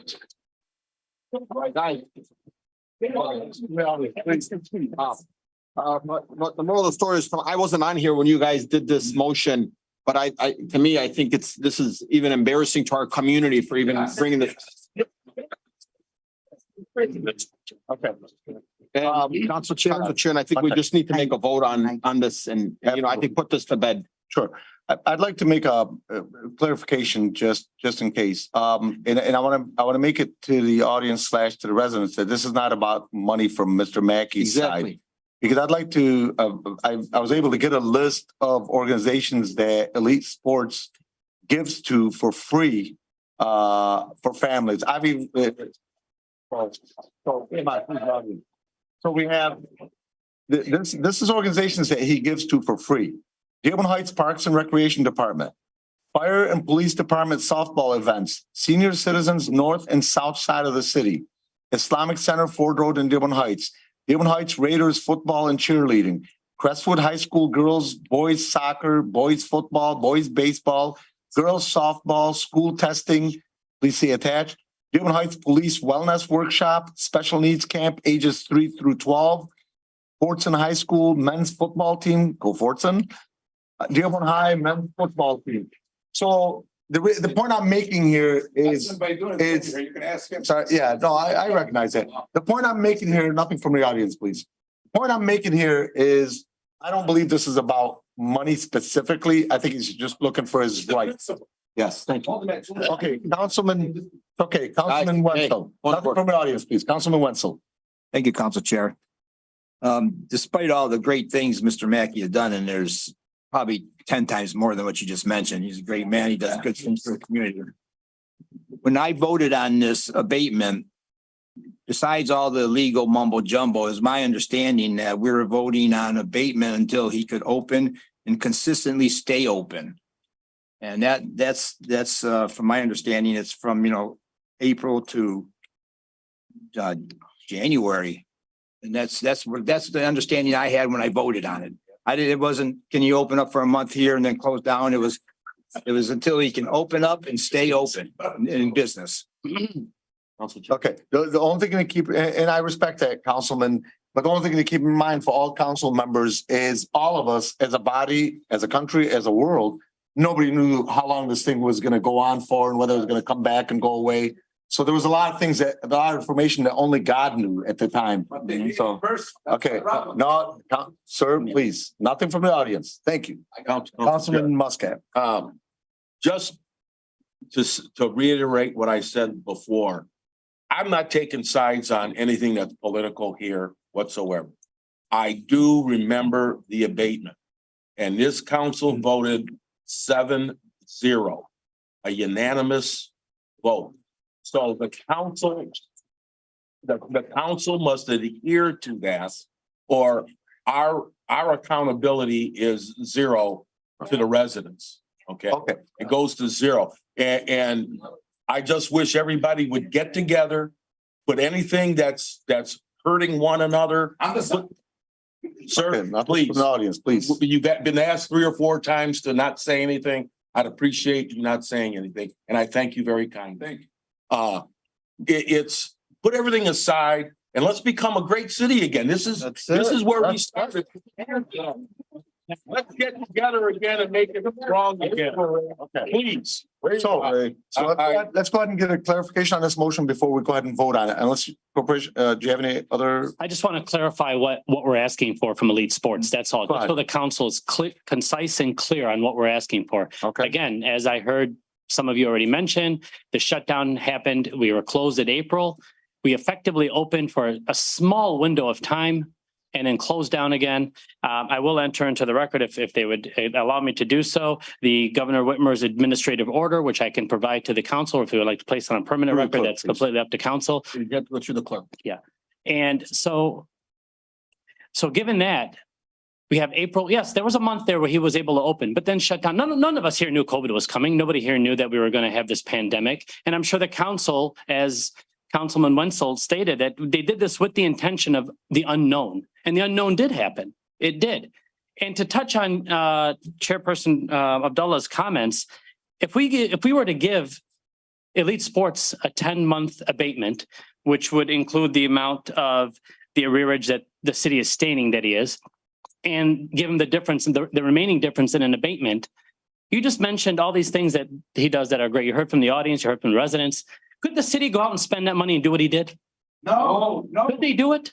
They probably can't, but you have someone willing to do it. So give him the abatement, give him the 10 months abatement, take the amount that's currently owing, strike it against and apply the difference. Okay, so I want to get a clarification here. So obviously there's a lot of moving parts. So let's start. I'm doing this like I do in my, let's get to the stuff we all agree on. So let's start with this. Let's start with this, Corporation Council. The amount of 6,700, I know that's not the rent. Are you in agreement as to the amount of 6,700 per month? Let's talk about the per month thing. I'm in agreement with what the motion says and what you voted on. 6,750 per month. 6,700. Okay, so 6,750 per month is agreed upon. So we got that checked off. Next thing, are we in agreement as an administration, as a corporation, council body, as to the dates from May 1st up to September 9th, which is by that point, the governor had lifted the emergency order. And at that point, he already, Elite Sports had already had their certificate of occupancy. Are we in agreement on those dates from May till September 9th? No, I think you said April. It was April. It's April. May. April, May, then it was June, July. So Then he didn't get a certificate of occupancy until August. And at that point, there was an emergency order. And an emergency order was lifted, if I'm not mistaken, on September 9th. Is that correct? But you had your. No, I recognize that. You had your regular meeting on April 28th, 2020. I'm sorry? When you first approved April and May, you had your meeting April 28th, So it's 2020. prorated. April would be prorated. Whatever date it was, April Right, it'd be 1st or April prorated. 28th, what if it's prorated? And then Okay, so you from just the said date of the April, first May. motion until, are we in agreement that from the date of the first motion until September 9th, are we in agreement on Yes. those dates that those should be abated? Okay. That's up to you to decide. No, I That's what the recognize that. I motion says. recognize that, but you recognize based on the motion, I do. based on what you've recognize spoken of, okay. And then you recognize, of course, that on September 9th is when the emergency order was lifted. Yes. Okay, and then we had in August, we had the certificate of occupancy. So on that, we are all, I believe, in agreement in general. So the only thing left, well, the total amount will be determined obviously by administration. Hold on, Council Chair. We can figure out. I got a question for you. It's gotta be prorated, that's why. Council Chair, this is what I think our motion is going to be. And it's very simple. I think Councilman Muscat, I think yourself, I think anybody in here, it would be delusional to not agree to this. We're going to put together a motion that says this man owes nothing. And that is it. There you go. There you go. Okay. You just gave me a list of 50 things. Let me finish. And I think the intention here was also, according to the 3 council members, I don't know about Councilman Mr. Constant, but the 4 council members that were on here, including the mayor who voted on it, everybody's intention was, hey, look, we're not going to charge somebody who's in our city, who's paying rent, that can't afford it because they're shut down. Well, we all just agreed here that nobody knows Nobody knows what was going on during COVID. Nobody knew that when they were cut over they were open on September 9th. They closed back potentially, we're gonna call it September 21st. That small 2-3 week window. They went back into the state went back into a no gyms, pools, everything was, I remember this. November. So to me, I think the ultimate, hang on, please, nothing from the audience. Nothing from the audience. I think ultimately all that needs to happen here is whatever the beef is, it needs to stop. And I think all of you needs to stop, guys, just let me finish, please. All needs to be happen is this man owes no money, make the motion, second it and move on. Okay, but based on that, then we'd be talking through January. Well, I mean, Okay, well, no, there was an opening in between, but. All right, good evening, everyone. First, I want to thank everyone that got up and spoke on my behalf. I really appreciate it. The beautiful thing is I didn't ask one person to come here today or speak on my behalf. So I appreciate you very much and I thank you. I was open in September for a short time. There's another order that we just handed to the clerk that closed me down from approximately November 18th through January 1st. My rent abatement should be for 8 months at the price of $67.50 a month, which comes to $54,000 minus the city's claim of $30,493.73. I should receive a check or a credit back from the city of roughly $24,000 and some change towards my rent. Okay, that's the real rent abatement. This is what we agreed to when we did it. And we all know the abatement was because of the COVID-19 pandemic. Furthermore, I've incurred over $10,000 in attorney fees over something that could have been handled within a 10-minute conversation. This is put stress on me. My boys work at this facility. It's put stress on them. It's put stress on my whole family. Okay. I don't know why this was done and what's the reason, but this was wrong. And we have to demonstrate in leadership that we can't continue to let this happen to people. We have to stand up and do something about it. Please. How many times? Nothing from the audience. Oh, Mr. Houten, please, nothing from the audience. Thank you. This is not grade school. 1 second, please. Okay, so Corporation Council, the amount roughly of around 20, those numbers that were just given by Mr. Mackey of 54,000, roughly about 30,000 owed, and then roughly about 24,000 at the end owed to Mr. Mackey. Do you agree with those numbers? Or do those have to be I calculated? can only look at what your motions say and the time period. You do not go beyond September 9th according to your motion. If you choose to do that, that's up to you and the council. But according to what's here, and I'm not against popular opinion, but I just have to go by what the writings say. The writings say till September 9th. That's the earliest date. That's when the governor lifted it. By admission, they did open. So it follows that second motion. There is no third motion. There is no third debate about that. I'm concerned at how that we put the agreed on the affidavit that no funds were paid out. And it's up to you, Council. Okay, so just to clarify, and this is where I was going with this earlier, because based on the official motion, it went through the time that Mr. Mackey gets a certificate of occupancy and officially able to open. He was officially able to open, so we do owe through September 9th. That part is clear. The question is, does that motion, and this, I'm asking you a question, does this motion continue on past September 9th? And the way I'm looking at it, it does not. It does not. Therefore, if we choose and I want to clarify for the council members, what is clear is up to September 9th. If we choose as a council body to extend it past September 9th, as far as I'm looking at, Madam Clerk, Corporation Councilor, I think a new additional motion would have to be made to abate those times separately. Yes. Is that correct? That is correct. Okay. So with that being the case, what I would like to do, unless our council members disagree with this, let's vote on the first motion that was initially accepted by us as a body. Some of us may have been on the council or not, but up to September 9th, prorated up to September 9th. We'll vote on that first, and then somebody else can make a second motion for the dates, whether it's from September 9th until January or just the dates that during the emergency order. But I'd like to separate the two so that we're doing them separately. Council Chair. And let's That's a good state that, idea. so we have, excuse me, Let him speak first. Go ahead. till September 9th, that would be 6 months. Well, we'll prorate it to the day, from April 28th until September 9th, whatever that comes out to per day.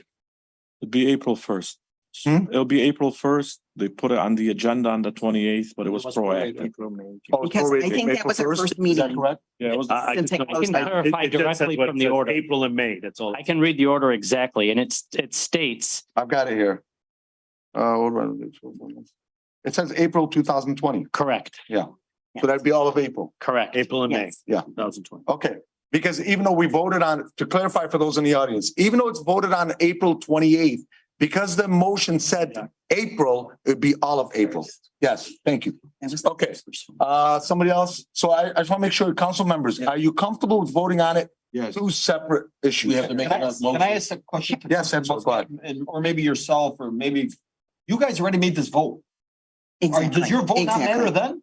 No, Exactly. because the vote said until he's officially able to open. Yeah, so Which was September No. 9th. Certificate of occupancy, Or one of the two? I'm gonna tell you what they are. Certificate of occupancy, officially able to open, okay? And then unless we amend the, what do you call it, which we didn't at that time. So as this motion states, it'd be up to September 9th. Council Chair, Because by that point, he's officially able, the keyword is able to open. Council Chair. Yes. I understand there's legal argument here, okay? But I'm under the impression that it was abated for the whole time he was closed. I'm sorry, but that's, and I said that, but to clear things up, I think this is a good idea to do this twice here. We can make another motion and do it two different ways so we can get through this And be done. and be done with it and put it to bed forever. Thank you. And I'm just gonna stick with my motion the way it is. And it's up to you to second I it or second not. Yep. And we can vote on it. And then I believe we're gonna have. We'll do a second motion. We have to suspend the rules. Say the second motion, right? So again, just to clarify, Councilman, you said you were under the understanding, I get that, but just based on the way the motion was written, I it understand, was but through September 9th, so we have to vote on September 9th at this point. So it's the first motion made by Councilman Muscat and seconded by Councilman Bedun. You're gonna have to amend your motion only prorated from April 1st through September the 9th. April 1st through September the 9th, 2020. Support. Let's make sure he amends it.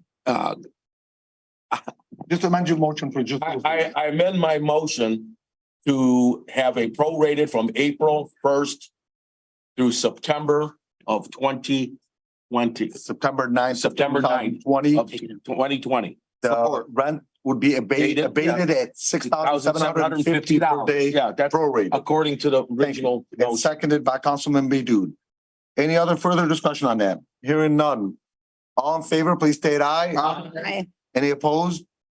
The ayes have it. Motion carries. Council Chair. Council Chair. Aye, Council Chair. I move that we suspend the rules to make another. Second. I make a motion to suspend the rules to make another motion on this subject. Second. Okay. Motion to suspend the rules by Councilman Muscat, seconded by Councilman Bedun. Any discussion on that? Hearing none, all in favor, please state aye. Aye. Any opposed? The ayes have it. Motion carried. They're suspending the rules, folks. Now I've got all, do this to me, man. I've got all of these dates all confused and. Council Chair, can I make this motion here? Yes, you can. Thank you.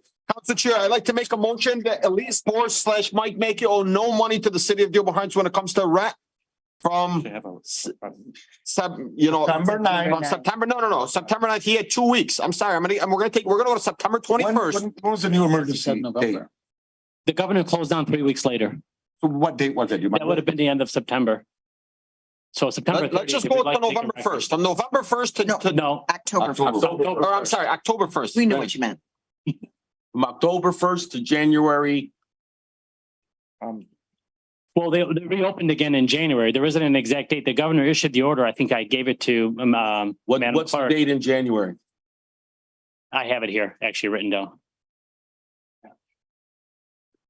I got more notes on this piece of paper. I can't rewrite my own writing.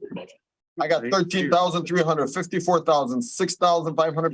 24th. On the twenty-fourth, the January Correct, twenty-fourth. January 24th, 2021. Council Chair. Okay, but I just want to clarify one thing. When you said what's owed to Mr. Mackey, that was pertaining up to and including if we would have given abatement through January? Correct. So even if we gave abatement through January, you would still have money owed to Mr. Mackey? He's willing to waive Well, that. hold on, That's hold what I on, want to Council Chair. clarify. I just want to make it clear that Mr. Mackey cannot take any money from the city of Dearborn No. Heights, and the cities cannot give any money to Mr. Mackey. Correct. So this is a quick wash. And this, Mr. Mackey or his attorney can no longer come back to the city and say, hey, we want to hold you accountable. We're asking you for money. And the city's not going to be able to go back and ask Mr. Mackey for any money. This matter is resolved. So with the motion, with the On the motion, rent abatement. with the motion, Corporation Councilor, I believe we'd have to have something legally written by Yeah, we'll both put, parties. council So and I it's will subject be to right up to that attorney effect. approval. Can we just put something on the record? Yeah, we'll put it on record, but it had to be subject to Corporation Councilor And approval. we're gonna ask like we've asked, what the same affidavit that we agreed on. Right. Yeah. Okay. But just do something. Council Chair, Hold on. Go ahead. Council Chair, I make a motion that the city of Dearborn Heights is not to charge Mr. Mackey or Elite Sports, and Mr. Mackey and Elite Sports are not to charge the city of Dearborn Heights On the rent abatement. on the rent abatement. From October first. From October, January. from September 9th to January 24th, 2021. Well, September 9th, he opened. Back From up. October Said 1st. October But it was 1st. for 2 He weeks. said October 1st. Okay, October 1st to January. January Second, 2021. I second that motion. Okay, including January or to January January 1st? 20 no, to January 24th. January 24th. Okay, so the motion is to abate the rent for Mr. Mackey from October the 1st, 2020 through January 24th, 2021, subject to final Corporation Council approval of the motion. And the language is reciprocal. Right, and the language has to be reciprocal. I know, but I just want to make sure they do the right legal document. And this is for the record, he's saying. And nobody. Through January 24th, 2021, and nothing would be owed to Mr. Mackey and nothing would be owed by Mr. Mackey. Council Chair. Seconded by, yes. This, Well, I'm gonna take it Okay, to 1 second, just 1 second. So who's seconding that I did. motion? Okay, so seconded by Councilman Muscat. And I'm gonna go ahead and put it to a discussion. Go ahead, Councilman. okay, putting it up to Corporation Council for determining, that's, deleting our vote, because we're voting on. No. Time out. He didn't say that. He He's just said gonna draw up the subject to legal, verbiage. just drawing up the legal, Just make the sure everybody signs it. agreement. So you're saying you don't trust me to negotiate with that, No. Mr. Wencel? Is that what you're saying? No, I'm saying we want to vote on, we want what to happen, what we vote on. So you said Is this negate. I just comfortable want to be with you? sure, I just want to be sure you're clear, sir. Are you comfortable If with you're that? insulting me, sir, I'm asking you to be clear. No, Okay. That's what you're saying. I'm very comfortable with that. Mr. Farina and I have an amazing relationship and we're going to work out any legal details. So I don't have any issues with the language. And it will not negate the council's vote. And Mr. Farina and I will iron out any remaining legal details that are required to ensure hold harmless on both ends. Thank you. That's all I needed. I didn't need to be insulted. Thank you. Okay, thank you. Any other council members with any discussion on As this? soon as they're done. All right, hearing none, all in favor, please. I'm sorry. Somebody say something? No, I just want to make sure that we're clear in the vote and that Mr. Mackey currently owes the city a balance of $30,493. The entire abatement that the council is approving or will approve shortly momentarily will go against that balance and leave him a further credit towards future rent. But you said earlier that would be also waived off, remember? Yeah, we're waiving nothing. You're not, Mr. Mackey's not Nobody's gonna gonna get get anything. anything. We understand. Yes, correct. He will not owe any further money to the city. But given the fact that the city is abating that means he will have a credit. No. He's not there's getting any money. No credit either. There'll be what no I'm saying. credit. Then Everything's it's a wash. squashed. There's no need for the second motion. Actually, with the first motion, the city roughly owes me 2,500. Yeah, so there is actually no need for a second motion. He's abated. We do need a second motion because of the abatement issue that the rent was still from September 9th. Correct. After moratorium. January. There's a second. I'm Released by the gonna, governor. just out of fairness, proceed. Just to out of cover fairness, ourselves. I'm gonna give, Mr. Mackey's counselor and Mr. Mackey, I'm gonna give you 30 seconds. You wanna stand in the back wall, There's no need. discuss? I You don't good? want no money from the city. No, I please just- proceed. It's okay. I wouldn't take it even if you guys gave it to me. All right? There you are. Go ahead. So I think the So motion, all in agreement, it's a walk. Yes. but Council Chair, just for the record, I'd like to have the motion though that says there's no credits coming, Right. there's no money giving, and there's no money taking. That's what the motion said, I second. And all Okay. rent due after January 24th, 2021 will. Correct. Correct. Okay. So any other discussions on that? Hearing none, all in favor, please state aye. Aye. Any opposed? The ayes have it, motion carried. Thank you. Good job as the attorney. Thank you. Yeah, Thank you, council. attorneys did a great job working with one another. Thank you, Mr. Farina. Thank you, council. I'll talk to you, Ms. Farina. Okay, go ahead. Next item on that, Council Chair, before we do that, I want to let Councilman, Council Pro Tem Ray Muscat know that there was an abatement for Oneida. It was unanimous just for April and, Just for two, or wait a minute, just for 2 months. And it was the same one as that first one was for. okay, and that was the only two. That was, I couldn't find anything else. But, and that was the only, and we voted on that? And unanimous, you motioned it. Okay, Okay. just want to make sure. okay, I know, that's my. next item on the agenda, by myself, Chairman Dave Abdallah, a crosswalk safety measures. There's no backup to this one. And the only reason I put this particular one on the agenda is I'd like, I'm gonna kind of like go after this issue to make sure this thing gets done. So all I'm asking for is at this particular point is from an update from administration as far as where we're at with the crosswalks. Support. Okay, motion, who's gonna make the motion? I don't know what. There's no motion, just to get an update from. I move that the city council get an update on the crosswalks from the administration. Support. Okay, motion made by Councilman Muscat, supported by Councilman Constant. Any update, all in favor, please state aye. Aye. Any opposed? Ayes have it. Council Chair, when is this update supposed to happen? Well. Doesn't sound right. So all I'm looking for is the last time we spoke, we had some conversations. They were talking about different paint that can be gone, different paint that can't be gone. There was even some residents that went up and spoke and said, hey, we're willing to get donators for this. I'm gonna keep pushing for this particular item until we get to fruition, hopefully. And so at this point, DPW Director, can you come up, please? This one, just to clarify, it's not necessarily any type of new ordinance motion. It's all I'm trying to do, just get an update, and I'm gonna keep pushing this until we get it. Go ahead. Robert Conrad, Director of Public Works. So I don't have a list of what has been accomplished. As you know, I was on vacation last week and still trying to catch up on everything, but they did start painting while I was off. They started basically in the south end. I'm not exactly sure on how many schools they got. We are not having a problem purchasing paint right now. Good. There's seems to be,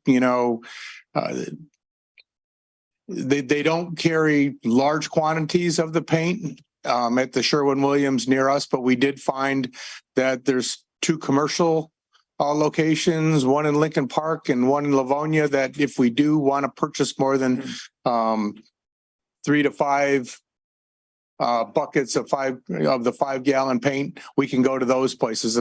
So, we have been going to the local Sherwin-Williams, which is right across Van Born Road from us, and picking up, 3 5-gallon buckets at a time, and haven't had any issues. But if we do want to pick up more, the commercial sites are available with the supply. Okay. Can you commit to me, Director Conrad, that this thing is a top priority for your department? It is. And last week we had perfect weather to paint. This week with the storm damage and the weather, not a good week to paint. So, okay. Again, painting is weather dependent. Sure. So, they made good progress 2 weeks ago, last week. And I don't see any problem. The stripe machine is working well. We, had a couple screens plug up, but we've got replacement screens and, just typical issues that you get when you're, using a paint machine. So in order to get this done, you need 3 items. You need paint, which you've said you're able to get the paint. That's correct. You need the willpower. Like that's what you want to do. It's on your agenda. You're all over it, correct? That's correct. Okay. And then the third item is man or lady, human power, obviously, to be able to get the job done. And even if you're short-staffed, you know, and I may speak on behalf of the rest of my council members, I'm all for if we have to do a budget amendment and get you some funds to subcontract I this don't thing think, out. I don't think our staffing will be a problem. I mean, Okay. right now it's So gonna be more therefore- weather. Okay, so therefore, the only thing left, get this thing done that can get in the way is weather, but beyond weather, you see no foreseeable issue whatsoever. And I want to make something clear, I'm not blaming you. I'm just putting it on your radar and I'm gonna tell you, I'm gonna put this thing as a placeholder until we get this thing done. So I'm gonna continue to ask for an update on this. You can have my job if they're not done. Okay, here we go. I don't know. Council Chair, I just want you to know, this is for Mr. Conrad, Wednesday 83 and sunny, Thursday 84 and sunny, Friday 87 and sunny. Saturday, Sunday doesn't look so promising, 50% chance, but it's not gonna be sunny. However, only a 50% chance of rain. The weatherman's always wrong. But if you have to subcontract it out, again, I'm willing to amend the budget, get, you know, we're not gonna need a lot of money for this. We'll get whatever money, funds that are needed to get this thing done. Please keep it on top of it. But I also do want to commend him and let him Yes, know that absolutely. party in Annapolis was done. Some of the schools that I saw were done. I mean, and it wasn't just, you know, The wheel's moving. yeah. Council Chair. And thank you for that. I'm sorry? Yeah. So I commend you. Good job. Yeah. I haven't seen anything, Okay, you'll have an opportunity to speak later. I'm sorry, ma'am. Go ahead. Council Chair. Wait, let Councilman Baydun be finished. Go ahead. No. Go ahead, Councilman. Thank you. I was gonna say that all District 7 was striped. I'll let them talk later.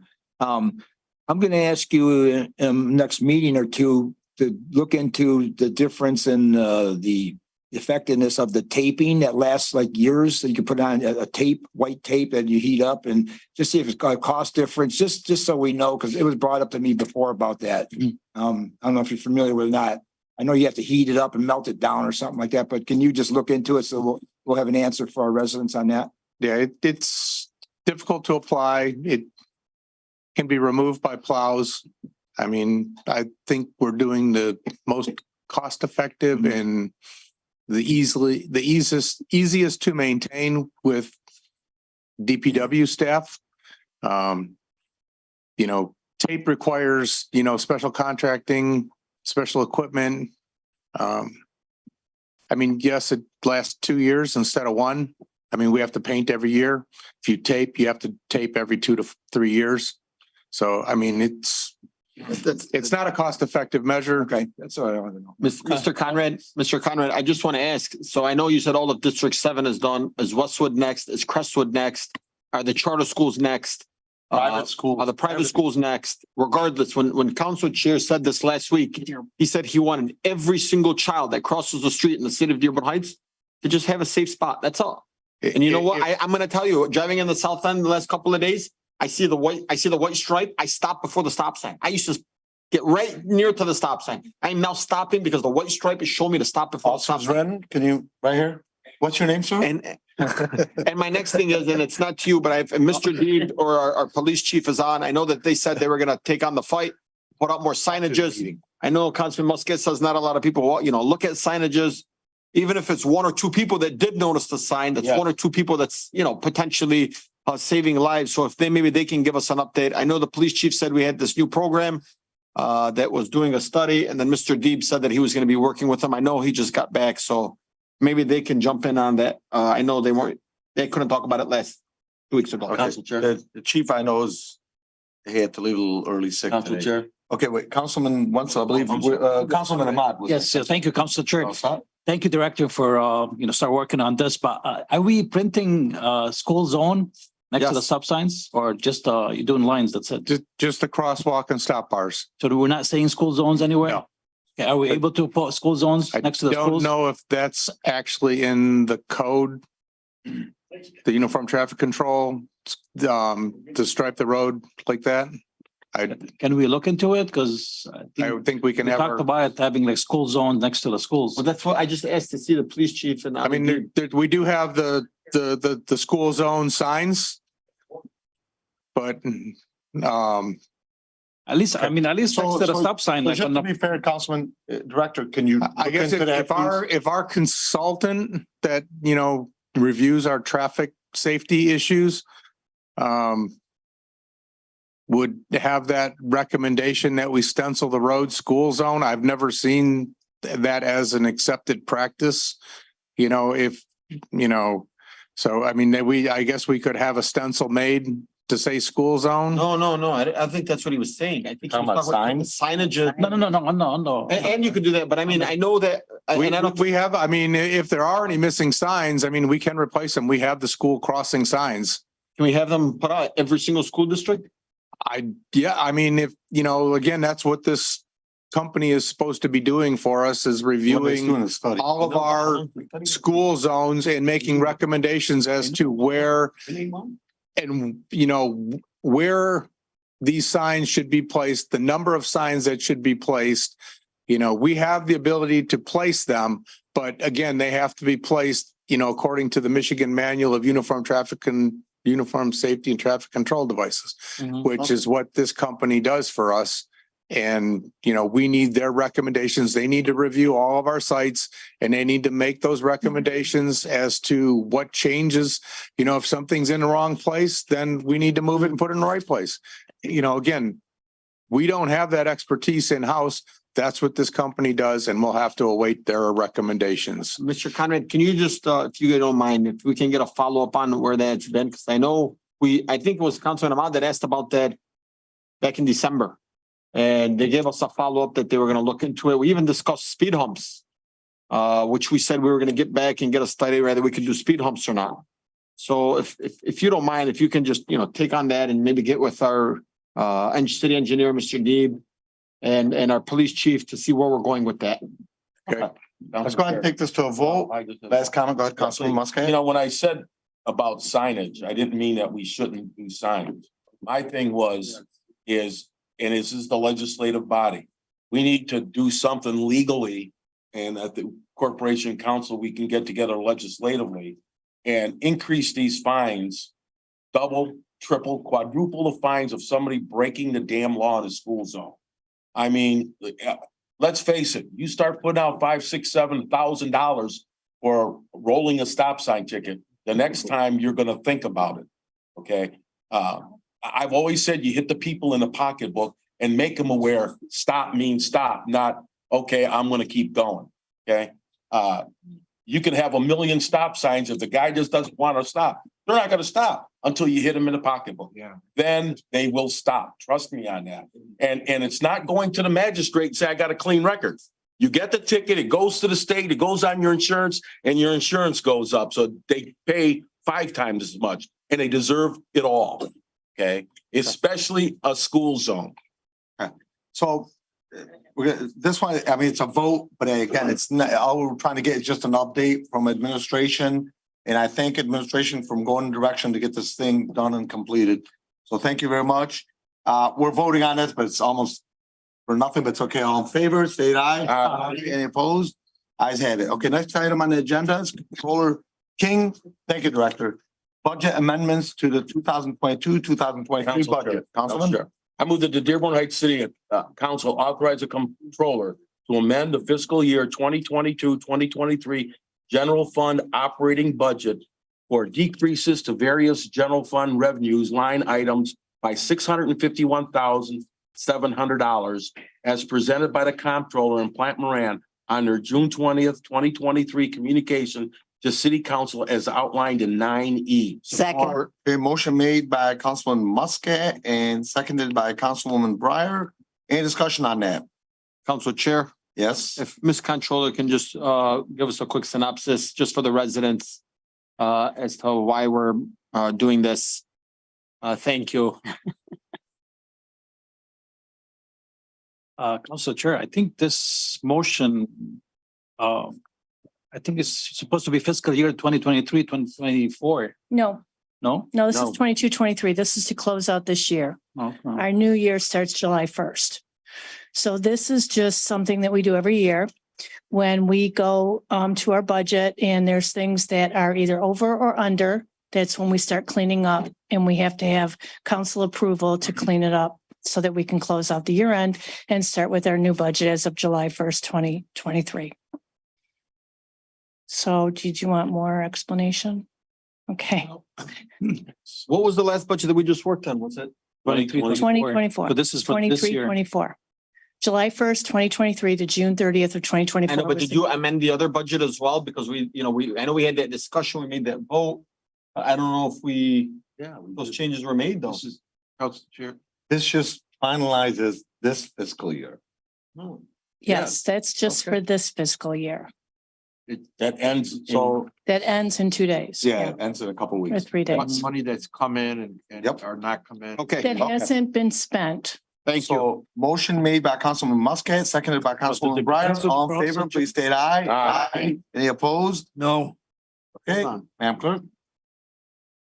Okay. But it says here, June 20th, 2023. Yeah, That's right. yeah. We're I know, cleaning up. we're discussing 2022, 2023. Correct. Plan ran on their June 20, 2023 communication to the city council. We had a discussion on June 20, 2023 regarding, with Plant Moran regarding something completely about the most recent budget that we voted on.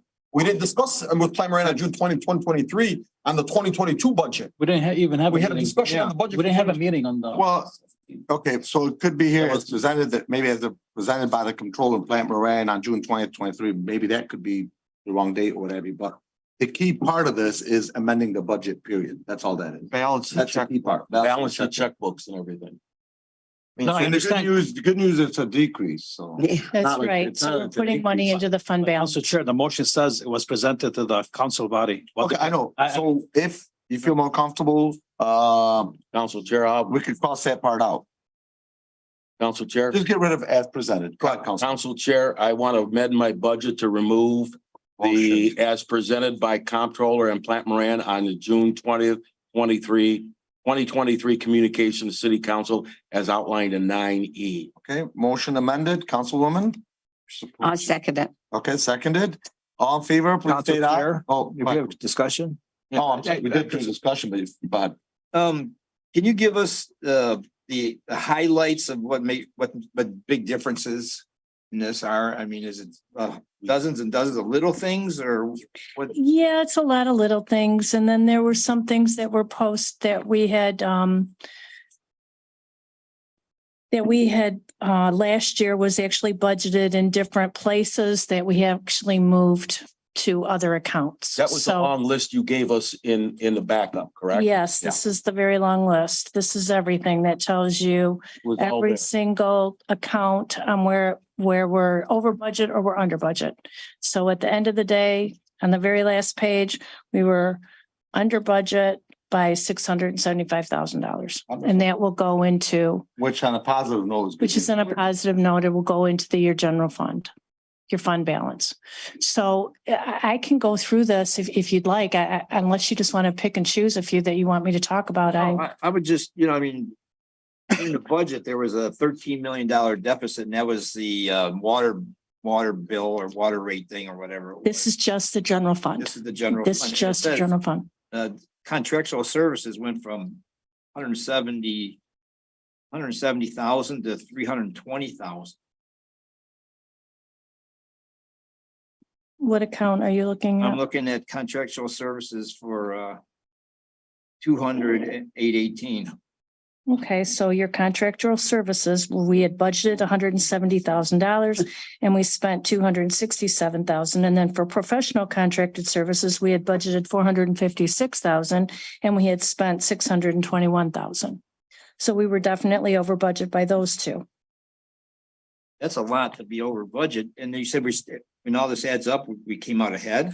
Oh, yes, because if you look at the first page, your hospital insurance, we had budgeted $457,000. We only spent $102,000. That's why this is a fluid budget and it can be amended Right. all the time. Okay, it has to. I mean, you got to go through each one of these and I did a lot of math and because I was confused at first too, just like everybody else was. But after reading all of this, $671,700 going to the general budget now makes me feel very. Yeah, good. we're all basically.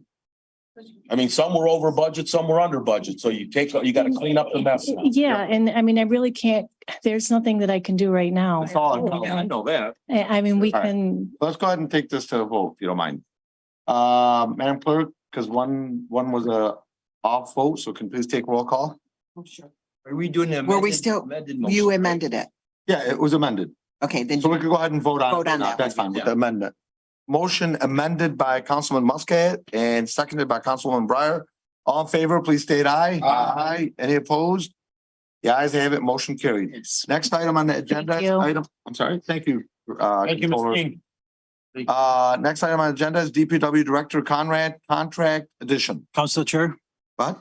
I move that the Dearborn Heights City Council approve the addition of lead copper testing to the existing contract with Hennessy Engineers, Inc. for a cost not to exceed 4,900 as outlined in 9-F. Second. Okay, motion made by Councilman Ahmad and seconded by Councilman Muscat. Any discussion on that? Council Chair, Councilman? I'm just asking out loud, maybe I could be wrong, but I feel like I'm always seeing Hennessy Engineers, always. And like, are we going out for RFP for these or did we already? Are we just awarding I these? think to- we already did. I think we already did. You already did, they're good, Okay. local. I mean, the director is here if you want to, you can answer the question. Council Chair, raise one up. Is this per test, per resident or per household or? No. Not to exceed. Yeah, go ahead. Yes, we have a contract with Hennessy Engineering to provide our S1 water services. So this is an amendment to their contract that, you know, To add the lead copper testing. to include lead copper testing in their services. It's something we're required to do by Eagle. We do it every year. They take random samples of houses. I'm not exactly, I don't have the number off the top of my head that, you know, the number of samples that they do, but, you know, we contact the residents, we give them a sample kit, and things like that.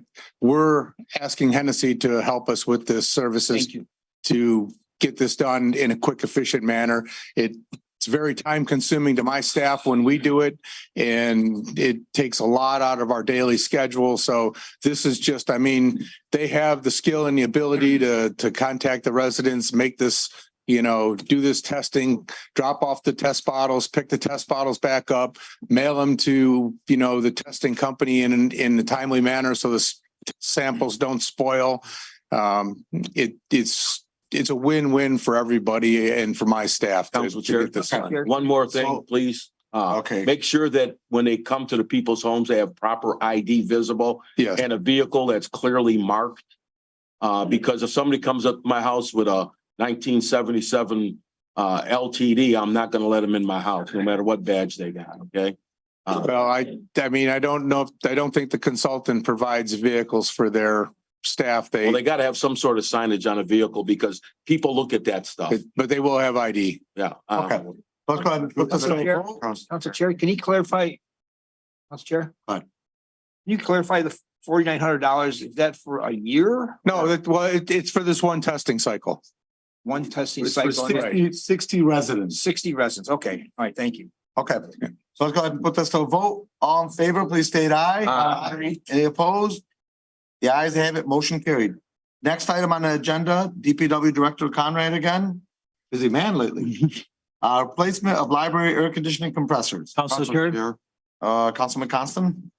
That the Dearborn Heights, I move that the Dearborn Heights City Council approve the replacement of 2 air conditioning compressors at the John F. Kennedy Junior Library by Allied Building Service of Detroit, Inc. for a total cost of $25,450. In addition, authorize the mayor and comptroller or clerk to sign the necessary warrants and the treasurer to issue payment from the library capital account number 738-981-000 upon completion of the work as outlined in 9G. Second.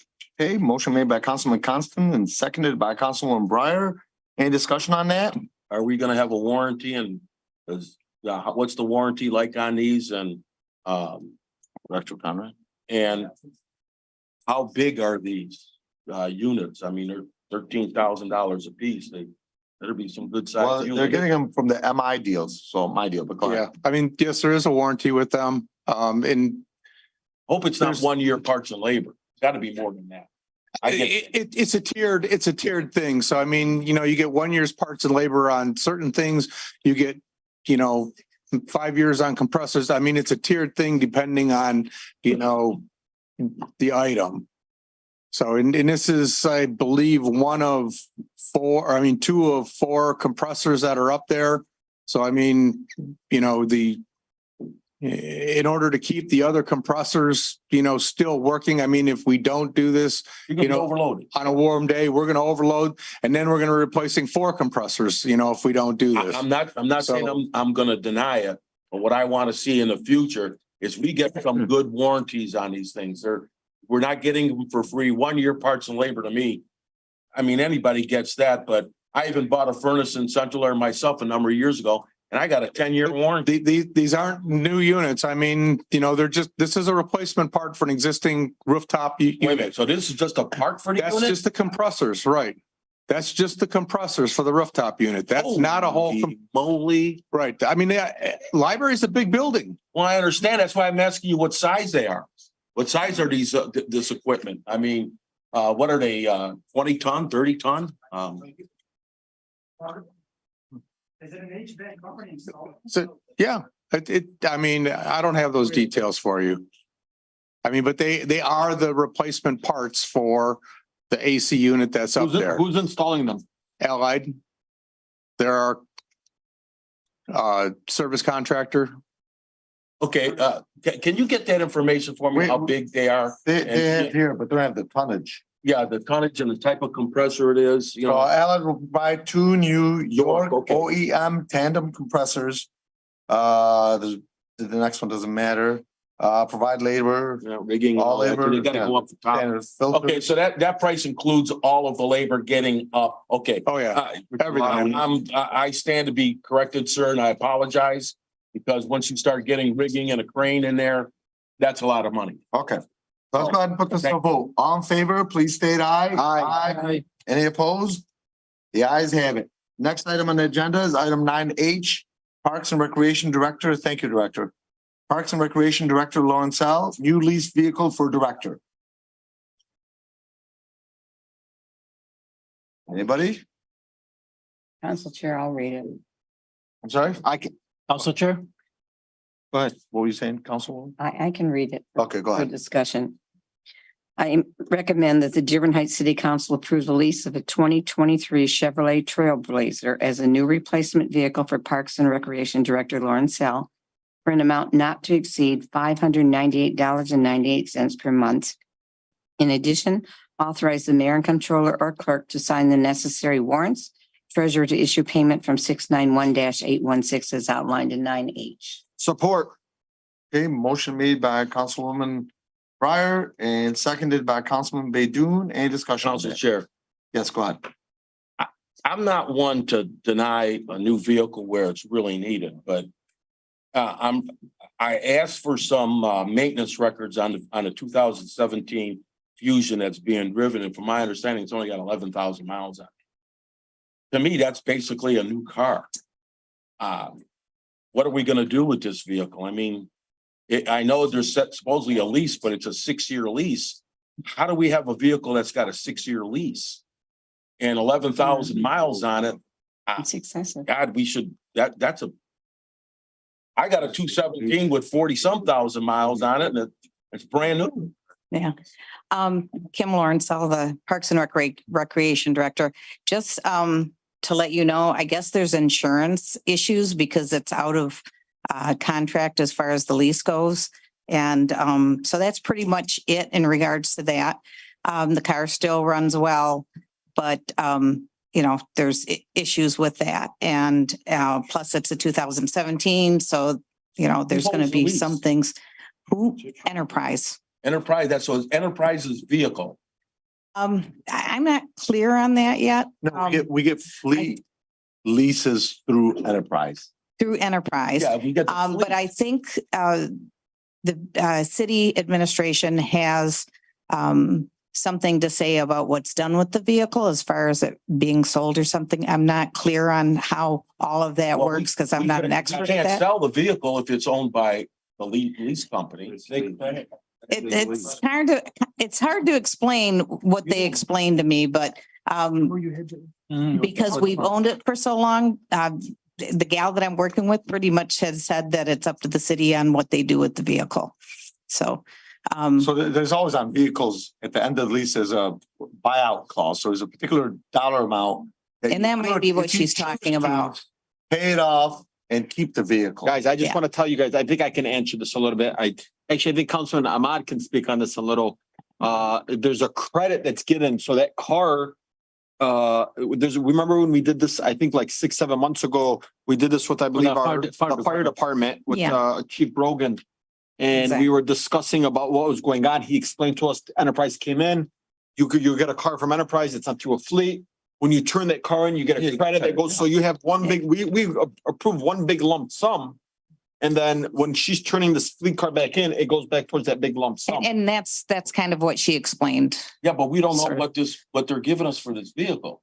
She said the vehicle is worth some money. would be based on the Blue Book price is what she said. And that's what, it should be I sold mean, that's for. gonna been given to us, what we're gonna get back for it, because I really don't want to get rid of what I consider a new car with 11,000 miles on it. There are still, the problems with it being out of contract and the insurance issues and things like that. Otherwise, I wouldn't be before you. My personal suggestion to administration would be to find out what the buyout is on this car, buy it out, and like we've done in the past, or pass it on to either ordinance, building department, et cetera, instead of giving it back to the fleet and they sell it for more money. The other question I had is, the 598. And I'm not a car expert as far as pricing, but The price of your porch. shut up. Excuse me. Hey, this guy next to me. You wanted them next to you. Okay.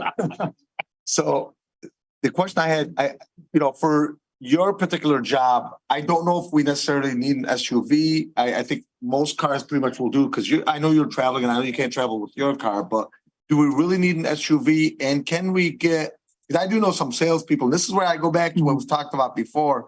Maybe we should promote this, and I know Councilman Bidou also mentioned, promote it on social media, get other people to bid, find other bids. Because I could find car people right now that could get you a car for $400.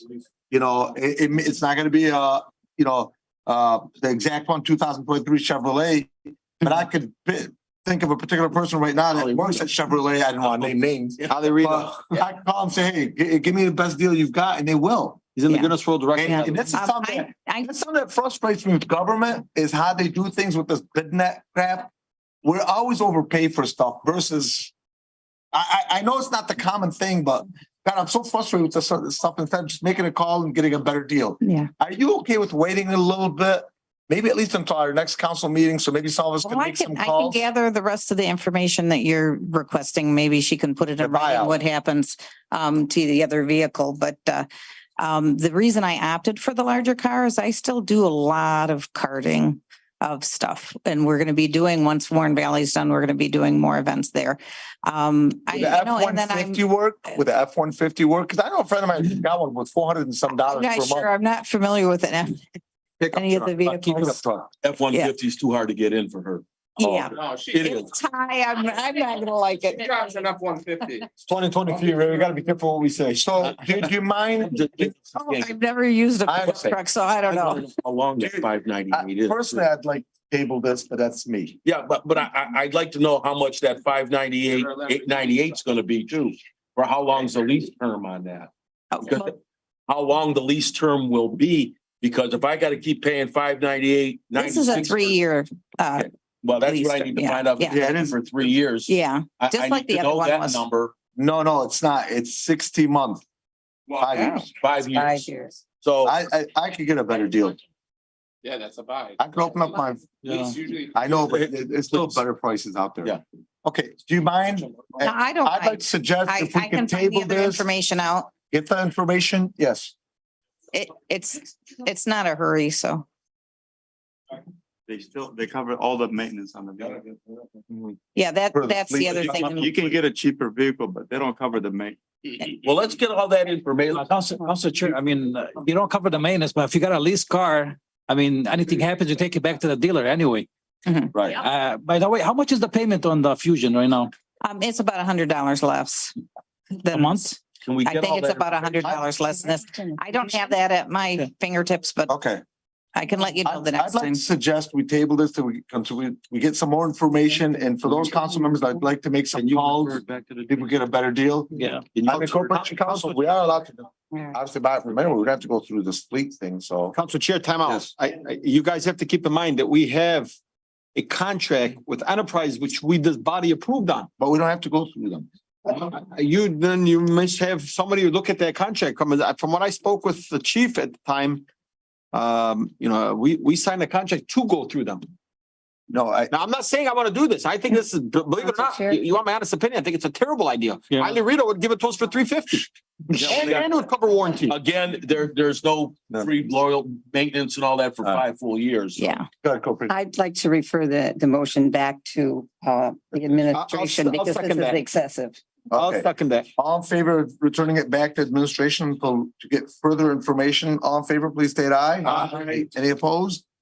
The ayes have it, motion carried. Next item on the agenda is, and this one did not have any backup. Councilman Wencel asked that I add this on the agenda. I told him I would do it, and I said, obviously, we gotta get backup, but we did not receive it. So Councilman Wencel, ARPA budget amendment. Thank you, Council Chair. This amendment is in conjunction with a resolution that I've presented to City Council a couple times in the last 3 or 4 months. And it's provides bonuses for our full-time hourly employees. What I'm asking for on the budget is to set aside into a restricted fund $700,000 for these bonuses, the money to come from the unrestricted portion of our ARPA money received by the city of Dearborn Heights. And to follow up we're not voting on the resolution today. I just want the budget amendment to set this money aside into a restricted fund. But the resolution is to provide cash bonuses to all full-time hourly employees in the city of Dearborn Heights, including but not limited to fire and police. These funds will be taken from the unrestricted portion of the ARPA money received by the city of Dearborn Heights. Says thereas full-time hourly employees of the city of Dearborn Heights have gone through and have gone above and beyond our expectations, fulfilling their obligations of their positions while serving the residents of Dearborn Heights. Whereas the number of full-time hourly employees is dwindling and new candidates are not stepping forward to apply for these positions, especially fire and police. Whereas the low starting pay is a deterrent for anyone seeking employment in the city of Dearborn Heights. Whereas the total monetary amount of these bonuses should not exceed $700,000. Whereas the total number of bonuses, if the total number of bonuses exceeds $700,000, it will be divided equally between all eligible employees. Whereas the employees receiving the bonuses shall stay employed by the city of Dearborn Heights for not less than 1 year after receiving their bonuses. Whereas if an employee receiving the bonuses voluntarily leaves employment from the city of Dearborn Heights, that employee will forfeit their entire bonuses per a legal document signed at the time of receiving the bonus. Whereas these bonuses are issued on the second pay period of July 2023. Therefore, the city of Dearborn Heights City Council approves a $22,000 bonus to all full-time hourly employees in the city, and with the hope that we may show them that we care about that. Show them that we as city council members care about them and their families, and we want them to maintain employment by the city of Dearborn Heights for a long time. So that's the resolution that I'm going to provide later. But right now, I want a budget amendment to set aside $700,000, and take into consideration $700,000 is just about half of what we're paying a company to tell us what to do with our ARPA money. So, Okay. So just to clarify, Councilman, because obviously we didn't get backup, so, and I know you read it right now, but I tell you from here, I know. I don't want to interrupt you. One second. So just to clarify, when you're stating $700,000 to be put on the side as a budget amendment, that would mean we can't, obviously, anytime that we are going to use that would have to be obviously approved. I just want to make sure that's what your intent is. yes, that's my intent. Yes. Okay. In the event And we always have to address that. The resolution comes forward and does not pass. Obviously, the money goes back into the fund it was in previously. Is that correct? Yes. Okay. Go ahead, Councilman Bedun. And I'm not trying to pick at anybody right now, but we've had 5 things here without any, Well, that's why I've said we're not gonna vote on this. He's just asking right now that money be put on the side. That's why I was clarifying, that money be put on the side until we get this. but if we don't use the whole 700, It goes, that's why I made it clear, it would go Okay. back into the fund. okay. So at this point, you're not approving it. Yes, sir. We're just approving the placeholder. Placeholder. Council Chair. Wait, 1 second. Councilman Constant, then Councilman Wencel. I suggest Councilman Wencel first discuss this with the administration. An idea like this. For one thing, the ARPA money can't be used for bonuses. In fact, there was Unrestricted, a Ken. county up Okay, up nothing north or from the somewhere police. where they all voted in with some of the ARPA money for bonuses for themselves. And it wasn't allowed, and they all got voted out of office. The ARPA money has restrictions on it, and again, this is something that has to be thought out and to work with the administration first, and the treasurer and everyone else regarding if this is a permissible use of ARPA money. And as far as a legal document that someone will sign that, so if they get a bonus, they have to stay on for a year. Then if they leave before a year, they have to pay the money back. That's not allowed for by Michigan law. Either way, we're not voting on a resolution today. Right now, he is just asking that money be put on the side until basically further notice. So that's all we're voting on at this particular point. Council Chair. Councilman Muscat. I also proposed a resolution for ARPA money, and it was like $400,000. And I discussed this with a few people, and I did ask the administration to give me a number. I didn't want the names, obviously, but a number of the people that actually had to come to work during that time, because anyone who was off was getting paid anyway. It's no different than businesses that were shut down were allowed to get money to pay their employees who were not getting paid. And that's what the ARPA money was actually for people who weren't getting paid. But as far as giving money, ARPA money out, I'd like to give it to the people who actually had to come to work. I know we had police and fire. They're number 1 and number 2 on the list. We also had DPW people out there digging holes and fixing water main breaks and maintaining other buildings and doing things of that nature. We probably had people in the clerk's office that had to come in and work, or the treasurer's office that had to come to work because bills had to get paid. But the actual people that had to come to work are the ones that really are eligible for this, and not the people that stayed home and got paid. So that actually saves the money for the people who really had to come to work and sacrifice. So I understand what Councilman Wencel wants to do. I just want to, bring that up for some food for thought for the councilman when I have my vote. So it's not that I'm against putting any money out there, because I do. And I'm waiting for the administration to give me those numbers. And then if this doesn't go through, I will be putting mine in. And I will be tasking the administration. Why for that. don't we just tailor this so that it's both of yours? And why don't we just put, and this is just a placeholder of $700,000. Yeah, but we can't use that money then. Okay. Yeah, you go back to the general. Council Chair, I was just saying, when you're saying a placeholder, you're taking the money out of ARPA, you're setting it aside, but you are Setting it aside, you're not spending any of the money. But you're still touching the federal monies. I don't know what it's earmarked for. This is just fly by night, but hold on 1 second. We take time and study it out. Thank you. Didn't we also put aside $10 million though from ARPA money into our general ledger, which could be used anywhere for what we were told. Yeah. So hang on, guys, stop, man, please. Thank you. It's actually 7.8 million. $7.8 million was put aside, which could be spent anywhere. If we wanted to take $7.8 million right now and dump it on City Hall, we could do that. I don't. think- I'm sorry, but I sat here and I listened to these two young girls and I listened to what the administration told us. Right. We put $7.8 million aside so that the government cannot touch it and they cannot tell us how we can spend it. We can The have Plant- remainder has to be go We through can have these Plant 5 different Moran come categories. back and give you an analysis of what the 10 million and the specific earmarks for ARPA are. I did the, Roger, I did the I will- contract for I'll ARPA. send you the video. I know, I get it, but I think that how it's really premature. Council Chair. But it could be discussed. I'm not saying we shut it down. Well, hold on. Look at it, but we do balance what the federal requirements for the ARPA are. Your 10 million have set aside. Plant Moran will give you an update on it.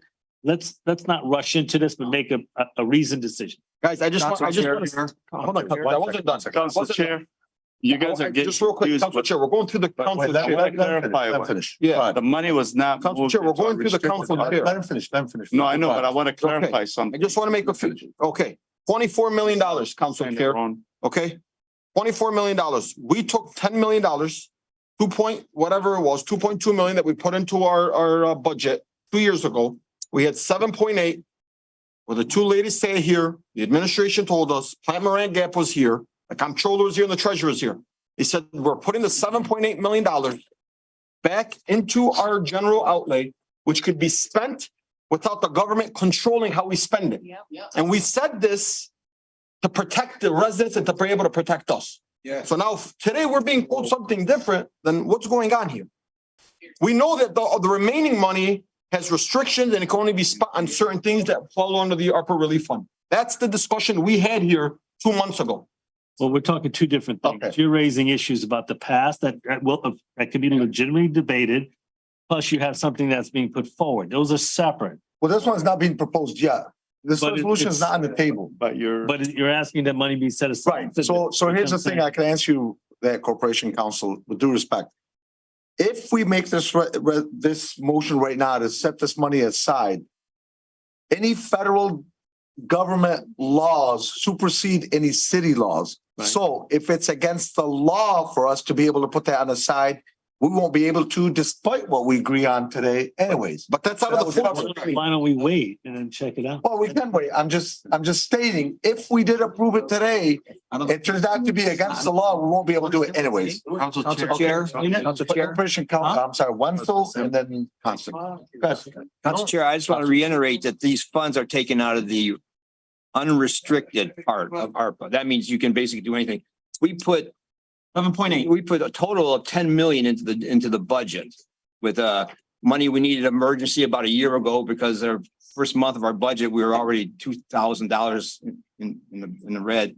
But if we don't do something with this money, it's going to be gone. And this money was entitled for the people, our residents. It's in the general fund now. And that can be spent on anything. It can be spent on new chairs over there. It could be spent on anything. This money is intended for the people and we could do anything we want with it. It's unrestricted. The other portion of the 24 million is restricted by the government. So to put this in the general fund in the first place I thought it was a mistake. It's just, to balance the budget or something. What happens next year? Where are we gonna get $10 million next year to balance the budget? But this is for the people. And to say we want to fire and police and a couple other employees to get this money is a slap in the face again, a punch in the gut to the TPOAM workers, which they've been getting punched in the gut for the last several years. Council Chair. So Council Chair, but in that retrospect, the people that actually stayed home and got paid get more money and the people that had to come to work are going to get the same thing. That to me is a punch in their gut. Okay. To the police and fire who have to be on the road. I agree. You should have. Okay, so we can't. No. I'm not taking anything away. Yeah, you are. Wait, both council members, 1 second. Okay. Let's get something straight here.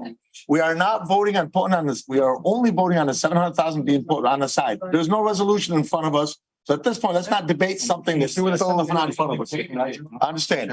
Okay, last one, Councilman Constant, we're gonna go ahead and put this on hold. Where the 700 is coming from, but he thinks it's coming from the restricted. I'll allow you to speak right after this. Let's Councilman Constant, then you're Again. and then we're done. Again, Council Chair, his intention is good. And I also agree with Councilman Musket. People were paid, stay at home for months and months.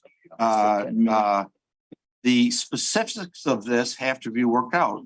To say this money's it's for the people, it's all going to be spent for the people. It's taxpayer dollars. but the funds are restricted in that it's extra money, the 25 million. That can't just be spent on, for example, bonuses. That's a big no-no. It's like the shovel-ready projects under President Obama. They wouldn't allow for pools or hot tubs or so again, he needs to work with the administration and what's allowable for these funds. Okay, so one last thing for Councilman Wencel, when I'm allowed to speak, 1 second. So you could amend your motion to say $700,000 will be set aside, provided it is allowed per the federal guidelines, and that would cover everyone. From which account though? I'm sorry? You better be specific as to where the money is gonna come. Well, it's coming from the 7.8 million, is that correct? No, that's not our money now. It's a revenue loss. That's what I'm trying to tell you. The money already, you guys approved it, you moved the money into, because it was a loss because of COVID. So now you moved it to a general fund. Everybody from the, I'm sorry, 1 second, Mayor. Point of order. Please, nothing from the audience, please. I don't want to throw anybody out. I don't want to yell or scream at anybody. And I don't want to hit the gavel if I don't have to. Please, respect, please. Everybody will have the opportunity to speak. Thank you. But okay, the money went to the general fund and you guys approved it. So it's no longer an ARPA money. Correct. So that's why I asked, if you put a motion for the 700,000, you gotta be specific where you want the money to come from. Okay, so Because then you have the other ARPA money, the rest of it. You already, when we report to the government, to the federal government where the money is, we did claim the 10 million as revenue loss. The rest of the money is allocated for water sewer already. And that's how we're reporting it to the government, because it's. so are you stating, Mr. Mayor, just to be clear, there is no $700,000 available? You have to take it from the water sewer money for the ARPA that we already allocated. So that's why you gotta be specific. What about the 7.8 that we approved? That's the general fund money. I know, so do we have it, do we still have it on the general fund? I just said. We had to do the $10 million revenue loss, right? So we moved that into the general. No, I'm asking, is there still any ARPA that 10 million? That's not ARPA now, it's in. I understand, that money that we approved to move over from this account to this account. Is there any more? You can move whatever money you want, Councilman. I'm just asking a question. I'm just telling you. I don't know how many times I have to tell you.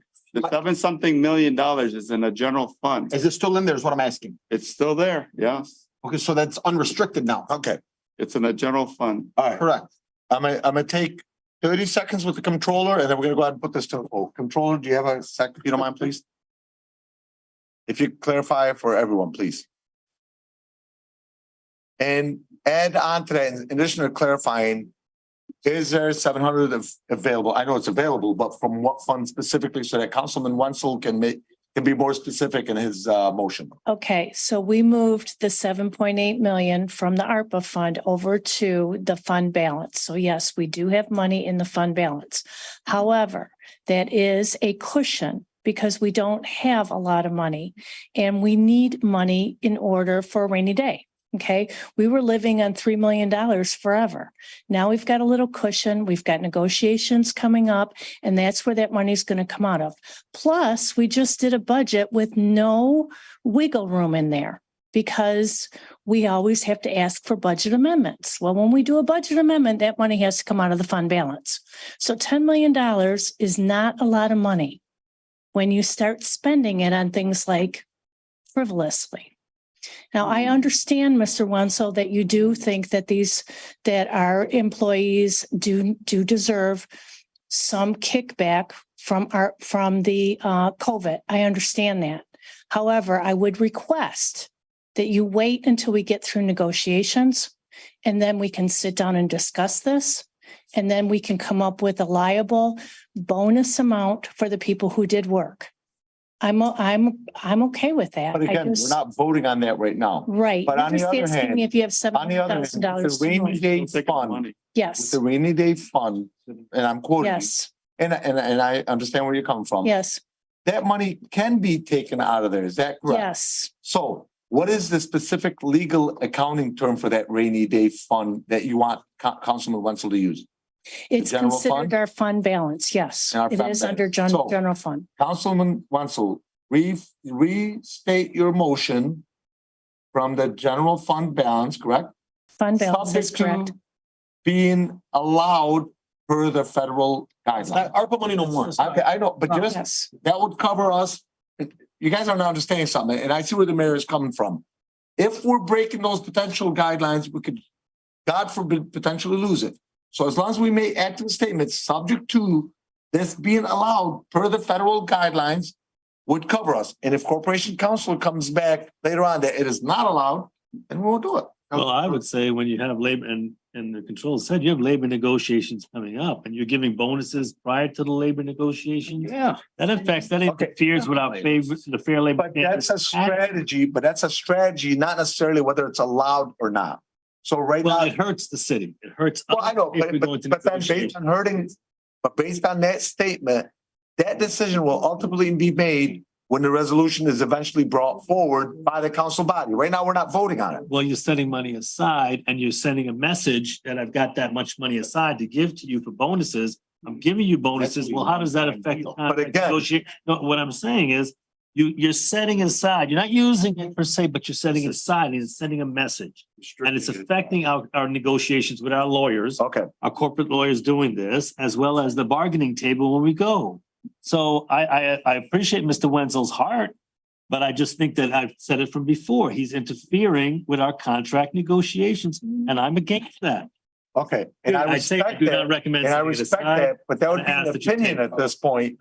I'm asking, My legal opinion is that you table it and you do some research and you get input into it. the Councilman Wencel, final resolution. Okay, it's not a resolution. I guess. Well, I'm sorry, motion, sorry. A motion? I was gonna make a couple Or we things could perfectly table it. clear here. This has nothing to do with people who worked or didn't work during COVID. This is it, like my first thing, whereas our full-time hourly employees in the city of Dearborn Heights have gone above and beyond our expectations, filling their obligations of their positions while serving the residents of Dearborn Heights. I mean, I want to award everyone, not because you worked during COVID or you didn't work during COVID. I want to show these employees that we love them and we want to keep them. We're losing too many of them, regardless they work through COVID or not. I'm not keeping anybody out. I'm not saying the fire department's not going to get any money or the police aren't, they're going to get the money. Every full-time hourly employee get this money to show them that we appreciate them and we want them to stay in the city of Dearborn Heights. Okay. And I'd like to make a motion. So what's your motion? Okay, my motion is that this Dearborn Heights City Council set aside $700,000 out of the fund balance for a future resolution, which I'll provide.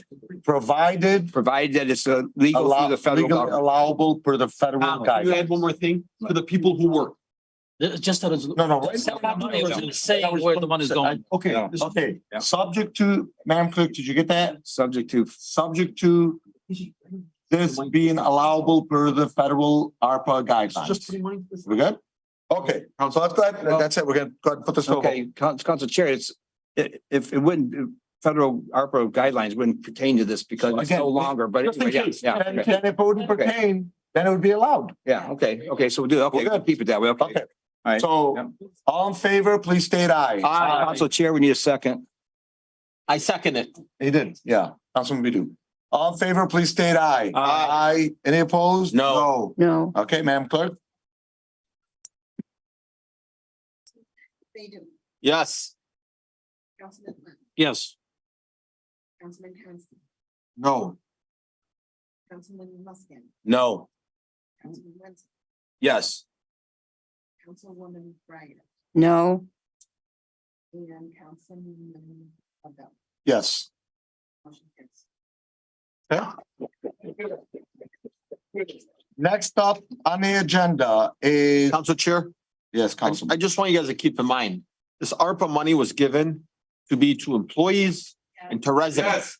Now, Okay. guys, please cash, hold on for a We second. voted. We voted. But I just want to reiterate something. You know, I lost a family member to COVID, right? An EMT specialist came out, picked up my uncle, God rest his soul, drove him to the hospital. He had to sit there alone. You had your first responders, all these employees. And I can tell you, because it feels like a lot of us are prisoners of the moment right now. What happened in 2020, I promise you guys, we were all saying, we'll do anything for our EMTs. We'll do anything for our nurses. We'll do anything for our doctors. And let me tell you, these are people that stuck out their lines. And I agree with Councilman Muscat on this. I am not for anybody that sat at home and collected that unemployment money or took that PPP or whatever the hell that stuff was, because I got none of it. Loan officers were still able to work. But to me, it's more about, this goes to our residents and these goes to our employees at City Hall. You said it many times that the city of Dearborn Heights is the largest employer in the city of Dearborn Heights. Right. How are we not going to continue to do that? Okay. Thank you. And again, this last vote was just for Putting the money aside. not spending the money Right. or giving the money. This is putting the money to the side. So this is basically its own restricted money. And a quick moment of silence for your uncle. God rest his soul. Thank you, Council Chair. I lost my mom to COVID also. God rest her soul. There's a lot of people that run. All right. Everyone. Next item on the agenda is item 13A, that business license renewal. Council Chair, Councilman? I move that we renew the business license for, isn't it Cariera's Italian Cucina? Cariera. Go ahead. My former from years ago client. On Telegraph. Your mic. Okay. At 6565 North Telegraph Road, Dearborn Heights, 48127, as outlined in 13A. Support. Okay, motion made by Councilman Constant, seconded by Councilman Baydoun. Any discussion on that? Great Italian food, by the way. All in favor, please state aye. Aye. Those opposed? The ayes have it. Motion carried. Next item on the agenda, comments from council members. Council Chair. Councilman? Thank you so much. I have a small list, but a few things that I have to say here. First and foremost, we're going to be celebrating 4th of July weekend. I remind everybody to be safe, be cautious. Know that our paramedics are going to be extremely busy. The fire department is going to be extremely busy. Our police department is going to be extremely busy. And so I want to thank our first responders. I want to thank the men and women in the fire department and the police department who are going to be extremely busy during this week and this weekend. Be cautious when you're traveling. Enjoy time with the family. I know Councilman Mr. Wencel and myself have constantly been talking about family time. Spend time with your family. July 3rd will also be my beautiful wife, Layla Baydoun. We'll be celebrating her birthday. And so I also want to wish my wife a happy birthday. I love her. I know she's on here. My son's asleep. Thank you. I also want you guys to, just keep in mind a few things. Some of the residents sleep early. If you know that you have an elderly senior living next to you, just look, man, you want to pop fireworks, take it to, an open parking lot. I know the rule is you can pop fireworks or light up fireworks on July 3rd, 4th, and 5th. You're not allowed to light up fireworks July 1st. You're not allowed to light up fireworks on July 6th. You're not allowed. It's the 3rd, 4th, and 5th, the day before, the day of, and the day after. Nothing else after that. Keep in mind, a lot of animals are afraid of this. Think of the animals that are killed during this time. They say there's close to 5,000. I think I read a statistic today, 5,000 birds across the U.S. get blown up on every 4th of July. To me, I'm an animal lover. I hate the statistic. I love fireworks, but not on the on the life of an animal or a bird. It really truly bothers me. And then lastly here, I think we as a community we need to do better to work alongside one another. This room here today I think was filled with emotions. There are residents that are fighting for abatements. There are residents that are fighting for sycamore trees. There are residents that are fighting for the carcinogens coming out of firework. And, us on council, this administration, the clerk's office, the treasurer's office, the mayor's office, we can only do so much. But I promise you guys, none of us up here would be doing what we do if we didn't love to help people. And so I think, ultimately here, this last thing that Councilman Muscat, and I know Councilman Muscat, or Councilman Tom Wencel and Councilman Muscat both have the same vision. But it's, tweaking the words here. So I want to make this clear that this motion that was just put on by Councilman Wencel was also Councilman Muscat's idea as well. And I think that's important to recognize him. And I don't think his vote no was because he doesn't want to give the money out. I think he just wants to make sure that it was properly being allocated. And so I don't think anyone up here voted no, including Councilwoman Breyer or Councilman Constant, was because they don't want to pass this out. I think they just want to make sure that the details are properly put together. And then just lastly, One last time, guys, spend time with your loved ones, spend time with your family. If you have kids, you got parents, elderly ones, my mother, my father, your father, your old neighbor, whatever it is, spend time with each other. The fighting, the bickering, the back and forth isn't worth it. Thank you. Council Chair. Council Chairman. Councilwoman, go ahead. I believe the mayor could help me and Mr. Smith could help me, but this has been driving me crazy. Should that eagle be facing the wall or should it come forward? Forward. It should face public. Listen. Okay, let's do it right. City flag and the state. God bless America. God bless the youth.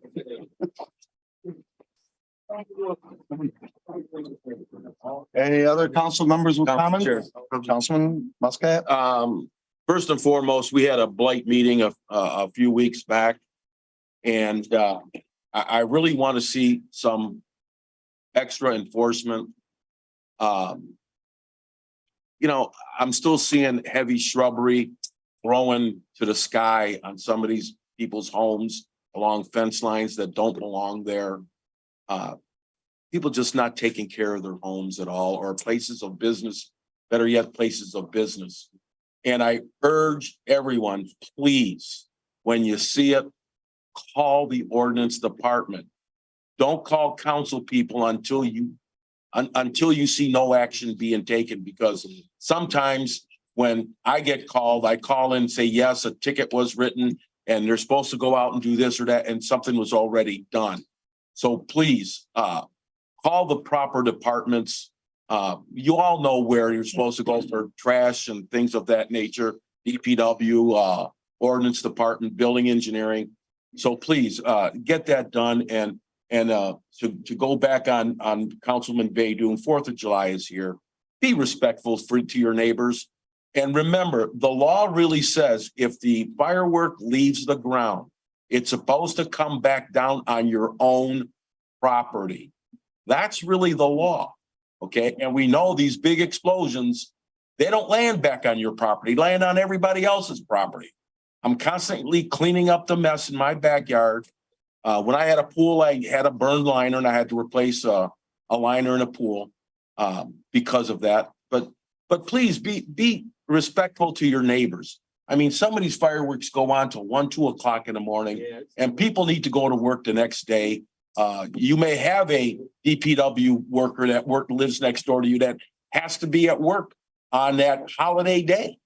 They might be 12 hours in a hole, digging a hole to fix a water main break, or police officers that work 12-hour shifts and fire people that work these long shifts. Be respectful to them. And please keep up your property the best that you can. We want a beautiful city, and I'm going to be really touching on the tree ordinance with our attorney. I'd like to see a big change in that ordinance, and hopefully we can get something to benefit the people who have these sycamore trees out in front of their houses. They need to go and do something with this money. Okay. So that's I probably got a million more things I could say, but That's enough. that's enough. Council Chair. All right, Councilman Constant. Thank you, Council Chair. And just to reiterate about the fireworks, you know, in our subdivisions, the homes are very close together. If anybody owns a dog, dogs run around terrified. And again, especially elderly people, not only the noise, but, you know, let's say a widow gets worried if something lands on the roof of their house that it's going to get caught on fire. I do. And a married man like Councilman Muscat. And just regarding the, again, the spending of the ARPA money, the budget is a complex thing, and to set aside an amount of money and restrict that money. I heard our comptroller say that the ARPA money was allocated towards water and sewer improvements, capital improvements. Well, that means if money is taken out of that money is going to have to made up somewhere. It may have to go with higher water bills. So the administration is the place to start. Where they say that the administration proposes, the legislative body disposes. It's our final word, one way or the other. But and we discussed that and we had reports and help on, from experts on how the money can be spent and not spent. Okay, Thank you. thank you, Councilman. Any other council members? Council Chair. Go ahead. Thank you, Council Chair. I just want to remind the residents who's going through hardship that the hardship exemption for the taxes are due by July 1st. But I did talk to the assessors and they're willing to accept the application through July 10th. So if anybody going through hardship, please make sure you submit the application by July 10th to the assessor's office. You could potentially have your taxes waived for this year. And as we celebrate our freedom, liberty, and independence, and we honor the brave men and women who fought for our country, I wish everybody a happy and safe 4th of July. Thank you, Council Chair. Thank you. Okay, Council Chair. Councilman, go ahead. Thank you, Council Chair. First of all, I want to thank, all the people that helped out other people during these past 3 or 4 days with the power outages. My daughter's power was out until she texted me on the way here that her power was finally turned back on. I know several residents and people outside the city were passing out generators and helping people with ice. So that's very commendable. The fact that you can look out for your neighbor. I know there's some houses have power and just right across the street, they don't. So you may offer them to put their food in your refrigerator or something like that. But it seemed to be looking on Facebook and everything that everyone's chipping in, doing a good job for their neighbors in the community. And as Councilman Baydoun said, family is the backbone of our community. And so your family, you should do stuff together. My big thing is go to services together. If you're not religious, spend some time, go for a walk, do something with your family, only for a couple of minutes a day. You'll be happy you did, and you'll feel blessed that you were able to do that. Now, I was asked by several residents at a function a couple of days ago, they said that their water rates went up. And I told them, no, they didn't go up because city council didn't approve any water rate raise. And they said, well, yeah, it was. And then so I sent an email out to all the council and I got one response back that said that there was a meeting, public hearing plan, but it was turned down to do some further investigating. Now, is anybody from the administration, can they tell us if the water rates have been increased? Have they gone up? Yep. No, I don't think they've done up. they gotta bring up whatever residents has an issue, have them come down and we'll look at their water bill, what they're doing. I don't think they went up at The all. water rates have not gone up yet? We haven't voted on it. Not voted on. Yeah, okay. That's what. No. Please. Council Chair, audience, please. Please vote. Chair, I just, yeah. Nothing from the audience, please. There was a proposed increase of like 14%. No, it was 5 to 9%. And then I said, we took that out of the budget at the time. And I said, we're gonna set a study session on it. We set a study session on it because there was obviously some increases from GWLA or GLWA, whatever, I can't, Google. Okay, and then that particular meeting has been put on hold for a bit, so there's no increases. We didn't vote on any increases. It's been put on hold until the chief of staff is working with Wade Trim and bringing them in to be a part of that particular meeting. So nothing has been voted on by council. Okay, that's, yeah. Plan Moran, I'm sorry, Plan Moran. Yeah, so the answer to the question is the water rates have not gone up. There's nothing we've voted on. Not that I know of. Not that we know. Mr. Mayor, are you aware of any water rates going up? No. All right, thank you. Okay, thank you. And happy 4th of July to everybody. Thank you. Council Chair, I just want to say, my one last thing I know is just one quick. I just want to say I actually golfed Warren Valley with my buddy Yusuf Nasrallah, great guy. We had a great time and he said how amazing the course looked. And I just kind of want to remind the residents, Warren Valley is looking really good. Thank you. Thank you. Next up is administration announcement. Any announcements from administration? Council Chair. Mr. Mayor, go ahead. I just want to update the council and the residents. We had a meeting yesterday with all the mayors in the county and a contractor who was in charge of cleaning the creek, the Ecorse Creek. We had all the mayors from all the communities surrounding the creek. So they're going to start. Well, first, there's going to be a town hall meeting with residents. and the county and the contractor who's gonna be cleaning in charge of cleaning the creek. So they're gonna go out for bid in the next few months. So they're gonna start first downstream and going upstream. So they're gonna start with downstream of the Ecorse Creek. And one of the things, just want the residents to know that the county will be contacting the residents directly. They're gonna be sending a card. So for the residents, don't dispose the card, just look at it and see exactly what the county is asking. They have to get into people's backyards to get into the creek. So they need cooperations from the residents. So that's why they're gonna send cards to the residents, just so they can have a meeting with them, even if they go down door to door to the residents to chat with the residents. Also, in addition, there will be holding a town hall meeting in the next 2 to 3 months. Once all the cards are mailed out, they'll give specifics or where the town hall meetings will happen. And again, they're gonna go community by community. So we're probably in the next 2 to 3 months, the residents of Dearborn Heights will get a card from the county to give specifics as what's going on. Is this a part of the $10 million that was allocated by the county to the, I think, 9 or 10 cities? Yes, it's gonna be the $10 million that was allocated from Wayne County ARPA money. Right. And so that's what this town hall will be in regards to? Okay. Exactly. And yeah, they gotta go through, like I said, the whole creek, from downstream upstream.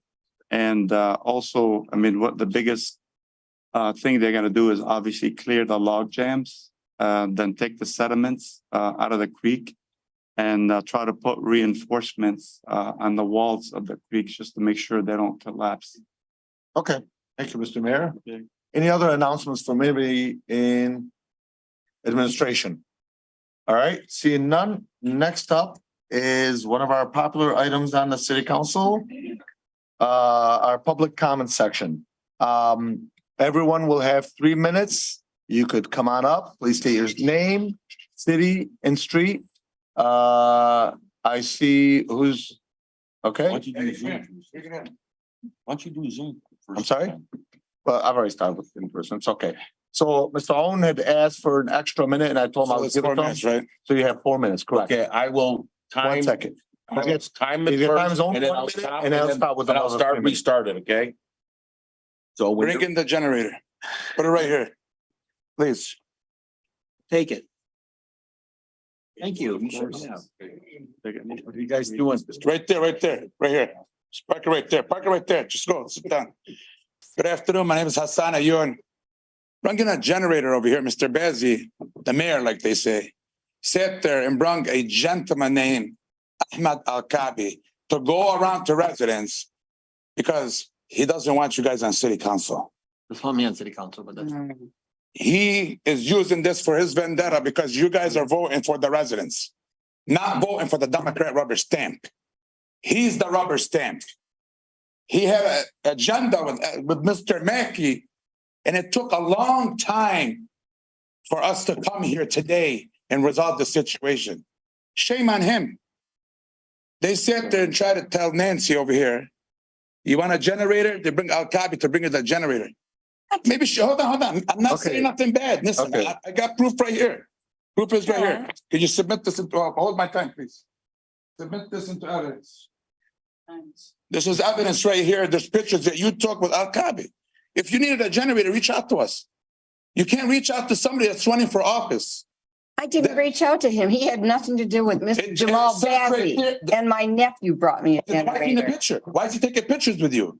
Okay. That was in the front yard when he was tell you what to do, but you can't do that. It's for political reasons. You can't do that. I brought you a generator today for you. Point of order. This is- Point of order. This is point of order. She can do whatever she wants. I'm not saying that. Excuse me. Don't interrupt me when I'm talking. Okay. Point of order. Mr. Please, don't interrupt me. Don't interrupt me. I'm not interrupting you. When you were speaking, I didn't interrupt you. Please, this is my time. But I'm not interrupting nobody. Can you please give people, tell them not to, Mr. I gotta stop. Please, But the only thing is, just be careful with the statements that I'm you. not saying, I'm trying to tell you that I can sit there and give anybody a gift. I'm giving this a gift. I'm a public activist. I don't need nothing from you. You cannot sit there, somebody running for office And he's sitting there saying, oh, we got you a generator.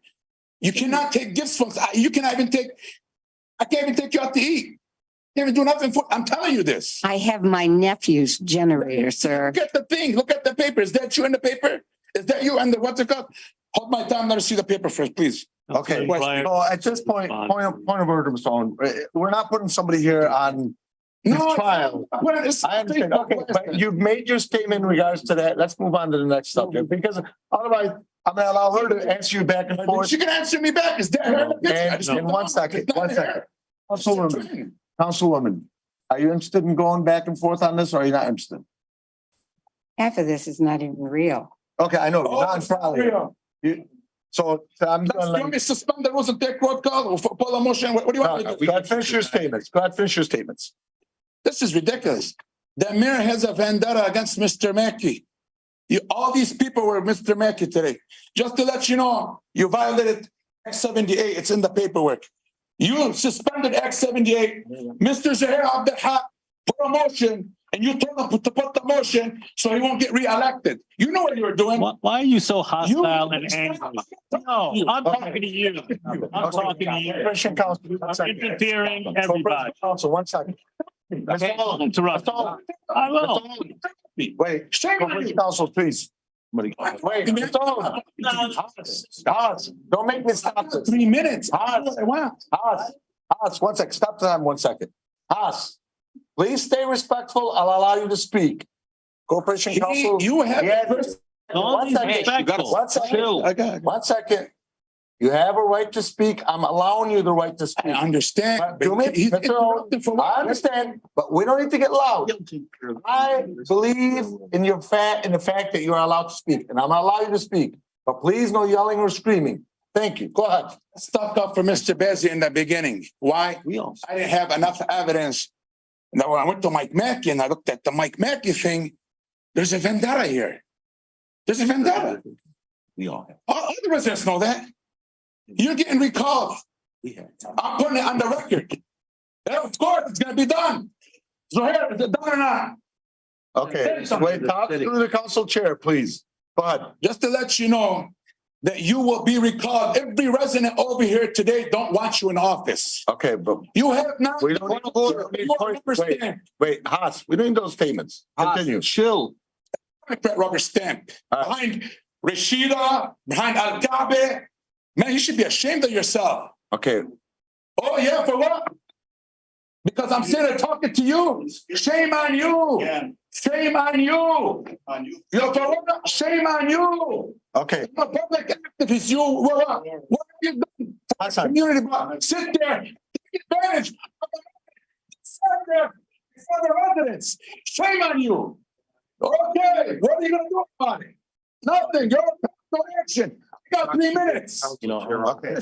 Let him finish it. You guys, don't worry about them. Let him finish. You're gonna be elected when you're losing money because you have to put out of your pocket because Mr. Zahir said that we called you for Act 78 violation. We have the email. Look at it. Okay. Look at the email. I got another minute. 3 minutes. Got another minute. Go ahead. Hey, keep laughing. It's not, you think it's a joke. No, it's a joke. No, it's a joke. You're a joke to the community. Yeah. You're not a joke. Mr. Mayor. You're the biggest joke ever. Mr. Mack is sitting here, not even saying a word. You took advantage of a man that sat there, put you where you are. If it wasn't for Mr. Mack and all these people, you wouldn't be in that chair. Just remember that. Mr. Owen, You gotta lower your voice. Mr. Owen, I got Remember it. that. Mr. Owen, let me see I'm you. sick and tired of him. I understand. Mr. I'm Owen, sick and tired. You lied. You said this guy didn't pay. You know what? Suspend the rules. Take the rules off. Mr. Mackey deserves for you to pay the water bill. Suspend the rules and take a roll call right now. we're not going to go on something. We're not gonna make, we're not, just like last time. Motion on the floor. Just like last time. Motion on the floor. 1 second. Just like last time. Ask your colleagues if they wanted to put the motion on the floor. I can ask them, no problem, but I will not vote on anything that we have no data in front of us. Agenda, please. Somebody want to put it on the agenda. If somebody brings it forward, I'll add it on next agenda. Somebody want to bring it forward, please? I will. Okay, thank you. It's on the next agenda. Thank you for harassing. Yeah, you harassed them. You should be ashamed.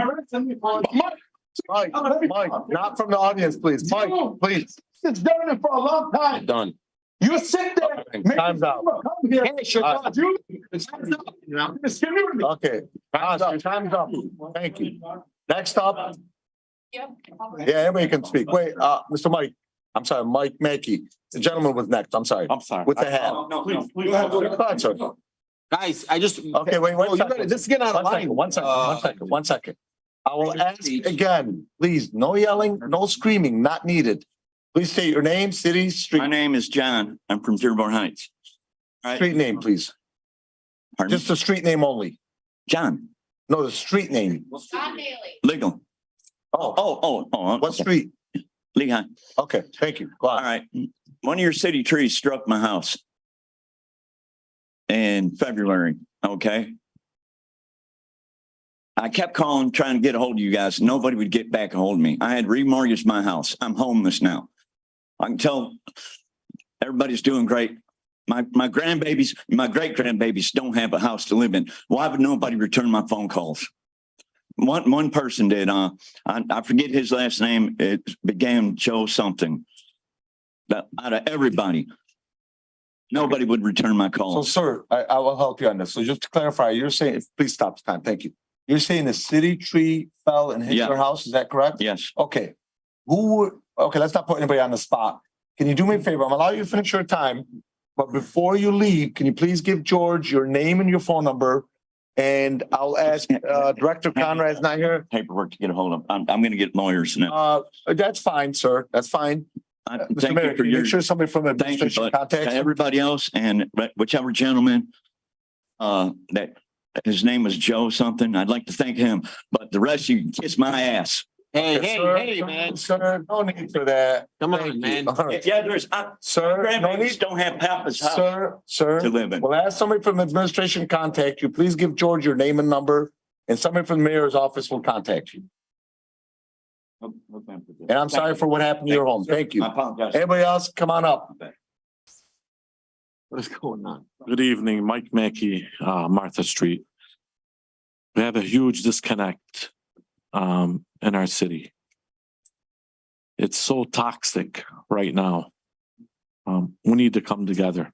We really do. And we need to figure out how to mend all these wounds that we're going through. The mayor can point his finger at me all he wants, but he needs to look in the mirror and figure it out. Mayor, I wish honestly that you would just mend some relationships, be a little bit understanding, and reach out and help out some of your residents in a good, honorable way. I was your friend for a long time. It hurts me deeply the way you've acted and the accusations you've made about me. But time heals all things. So I wish you the best. And council, I want to thank you today for doing the right thing. It's been 1 year of stress that I've been through, and I'm glad it's over. So hopefully we can continue to move our city forward in a positive manner, and we can all do it together. Thank you. Thanks, Mike. Thanks. Pam Swerple, Kenmore Street, Dearborn Heights. Dearborn Heights. Every one of you guys most likely came through the front of the building, correct? Correct. How many times in the last 6 weeks have you guys come through the I building? actually never come from the front. I always enter through the back. Okay. Everybody else? I'll lose the front. Okay, Only the multiple front. times, Yeah. at least 15, 20. In the last 6 weeks, Mayor Bazzi had somebody put up a big, huge billboard that's probably the size of the screen that says Mayor Bazzi's Employee Recognition of Excellence. And he's got 4 windows that are trimmed out in gold with a big white spot where pictures are supposed to be put for employees that he's decided need recognition. This was 6 weeks ago. 16, well, 6 weeks ago. They've sat empty. And all the employees that work in here have to see it. It's a huge morale killer. It basically tells the employees that they're not worth anything. I don't know what his point was to do something like that, but as a citizen, it's absolutely disgusting.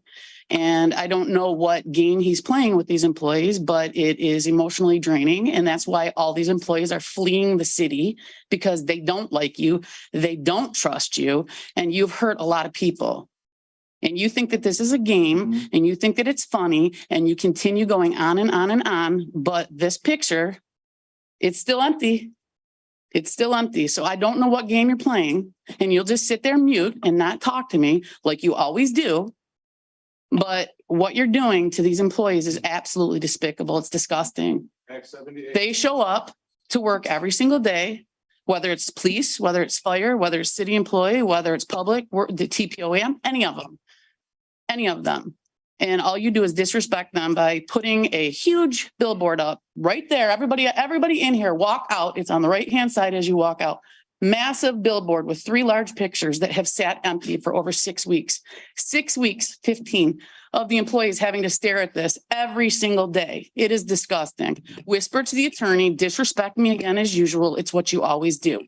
That's what you do. And everything's of urgency when you want things done, but you refuse to speak to anybody when they're calling you out on stuff like this. This is something simple. You're hurting the employees that are actually working for you. Why are you not doing anything about it? Your name's on here. Mayor Bazzi's Employee Recognition of Excellence. It's just disrespectful. I want every one of you guys to walk out there after this meeting and look at that, and then put yourself in the employee's shoes, having to look at that every single day. And then little snide remarks that have been made that I guess nobody is excellent enough to make the wall. It's not right. It's not how you run a city. It's just not. So I want everybody to look at that board, because I guarantee you it's probably going to sit empty again. And that's not fair to the employees. They're already underpaid and overworked. It's not right. Okay. So. Thank you.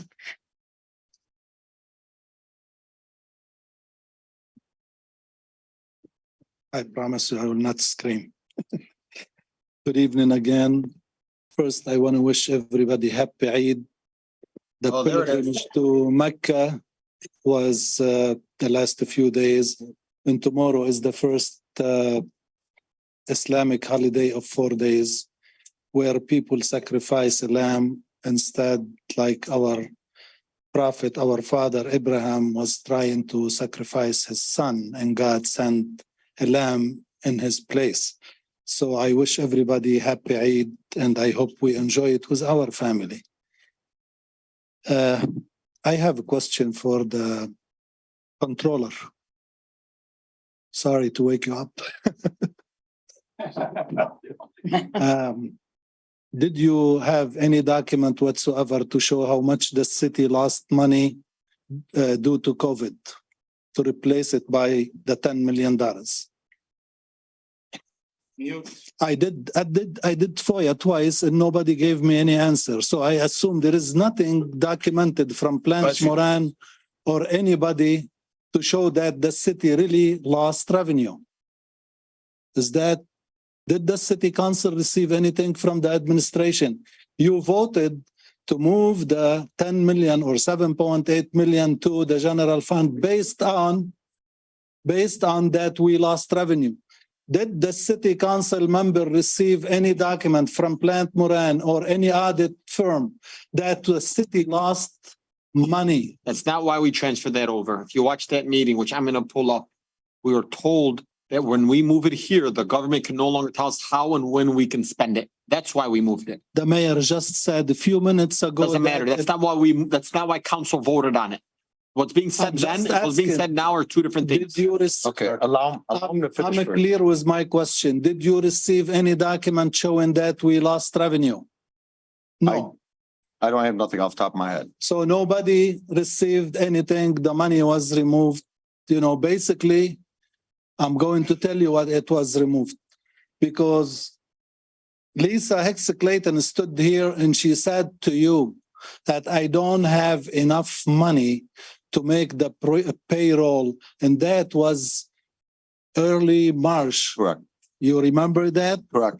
And the reason, because of the mismanagement of the funds of our city. I'm out. Pause that. I want to pause this for a second because I did my own investigation here and I had a conversation. Okay, can I finish? Then you can answer me before you jump and you want to answer. There are 7 members. Just give them a chance too, please. Okay, go ahead. Mo, I know you care. I know in your heart you care for this city, but please let me finish. Our treasurer said she didn't have enough money. And instead, we come and tell the public that we mismanaged, we miscalculated, we misbudgeted. We looked at the 7.8 and we moved it to the general fund. So we can cover the $3.2 million, which we didn't have to fix the golf course.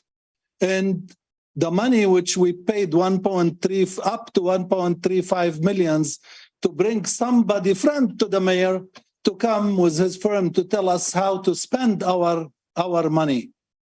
Then we managed to approve another $1 million for the same person, the same firm, to tell us how we're going to spend money to fix the water meter in our city.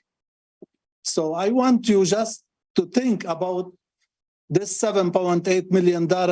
It is legitimate to move money from it to give to the employees who work during COVID and put their lives on the line. Okay. They deserve it, and it should be put in a box before he loses it. Okay. Thank you. Thank you. Next up. I'll just be really quick. So Najah Janoon on Whitefield Street.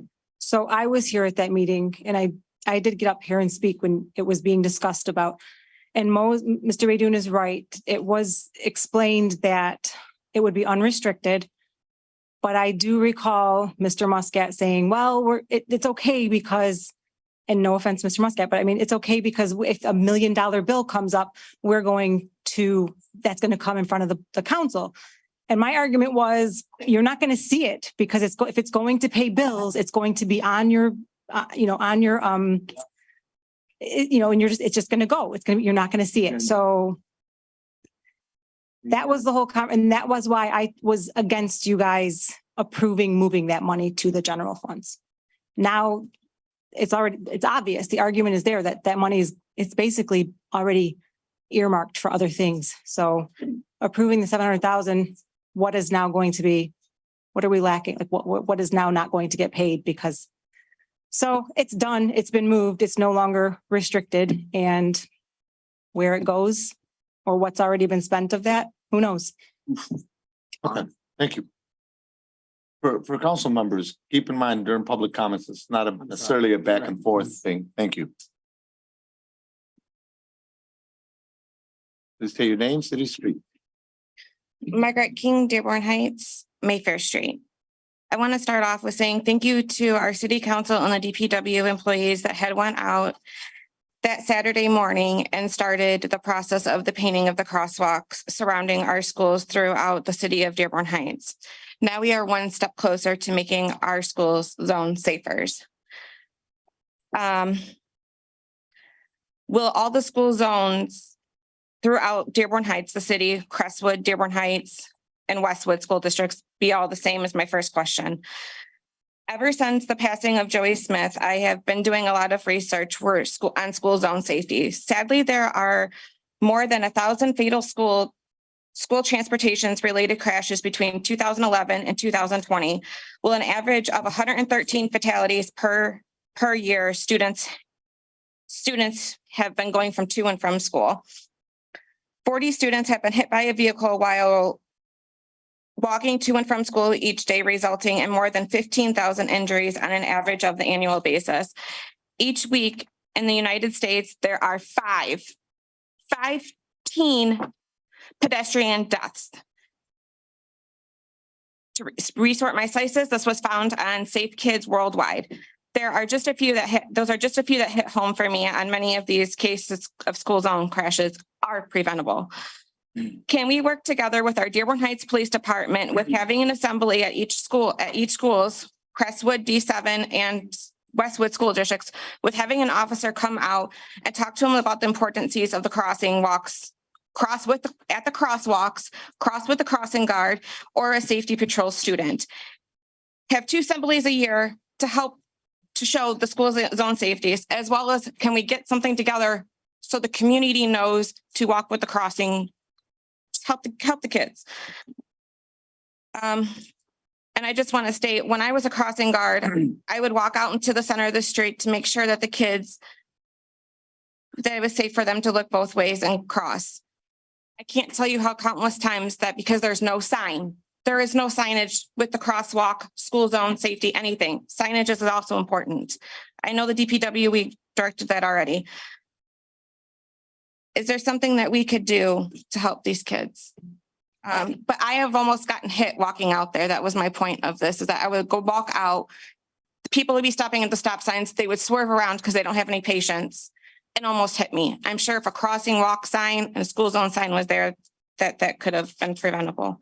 I'm looking forward to seeing what we can accomplish as the city council and as the residents of Dearborn Heights community going forward. Thank you. Can we take a moment of silence for Joey, please?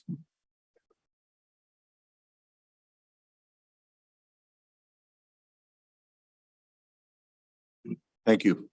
Thank you, Margaret, for your passion on this issue. We appreciate it. Anybody else in the audience before we go to Zoom? Come on up, ma'am.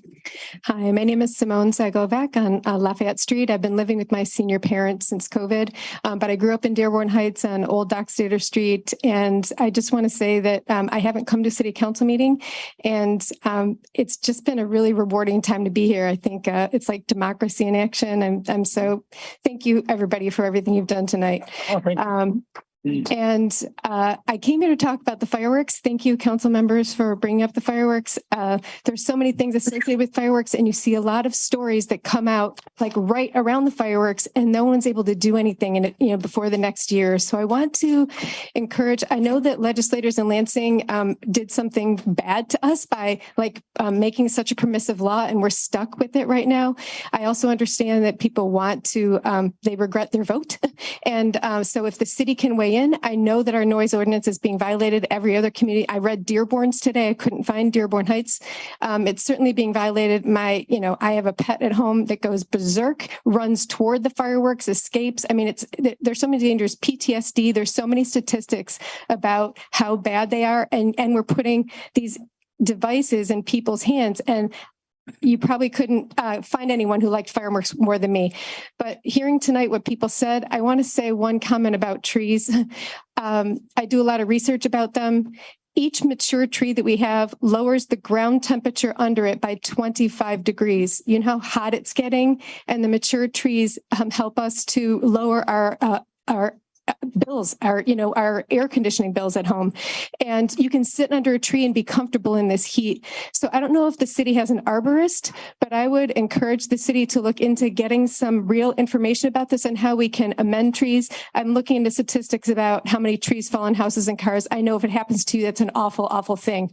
But I think that we need to think about the totality of what the role that the trees and vegetation play in the city. And I also want to thank everyone doing the work on the crosswalks, the school safety. And to say that it's not just the stop signs that are getting run. We have a real problem with red light running in the city. Lots of red lights. People are running red lights. So it's super unsafe. So thank you, everybody. Thank you very much. Thank you.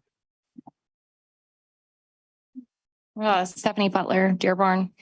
I just wanted to talk about something that I know a lot of council members are members of this Facebook group, Dearborn Heights Rants and Complaints or whatever.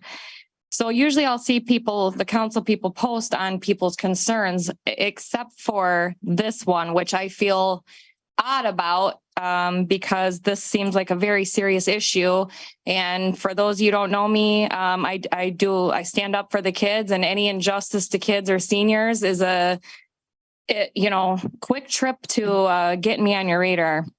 So it says there's a house in Annapolis in the South End where this adult male is standing naked inside his residence with the door open, with pornography playing on the big screen in the window, and little kids, people's grandkids and stuff are playing outside in that neighborhood. And according to the police department, they can't do anything about it because he's in his home.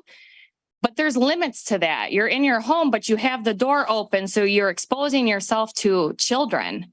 And I'm just wondering if you guys can look into this and see what you can do, because no kid should have to see this What filth. site did you say was that? What specific? It's the Dearborn Heights Rants and Rave page. Was I seen it? Okay, can you stop for time for just a sec? Sergeant, can you look into this, please, if you don't mind? Police chief and have that looked into. Have you heard the part about us? Yeah, because it literally says, the post says. Can you do me a favor? If you Send mind, it to him. Stephanie? Mhm. No, when you're done, can you at least just show it to, Okay. I'm sorry, Sergeant Rain, and then he'll forward it to the right authority, because there's no way that's okay. Yeah, that's what I was As a matter of fact, if that's the law, I'm totally against it. I'm totally. in all favor of 100%. this. Exactly. Because I mean, I get you're in your own home. What if you walk from the shower to your bed? That's different than intentionally No, no, no, exposing no. yourself in There's no front of way your that's door allowed. with porn in the background. I'm not an attorney, but there's no way that's allowed. If that's allowed, That's I what would I be the first thought. to make an ordinance against something like this. Okay. Thank you. Thank you, guys. Thank you, Stephanie. Stephanie, can you see the sergeant, Yeah. please? And Sergeant, can you just pass that on to the police chief, please? Thank you.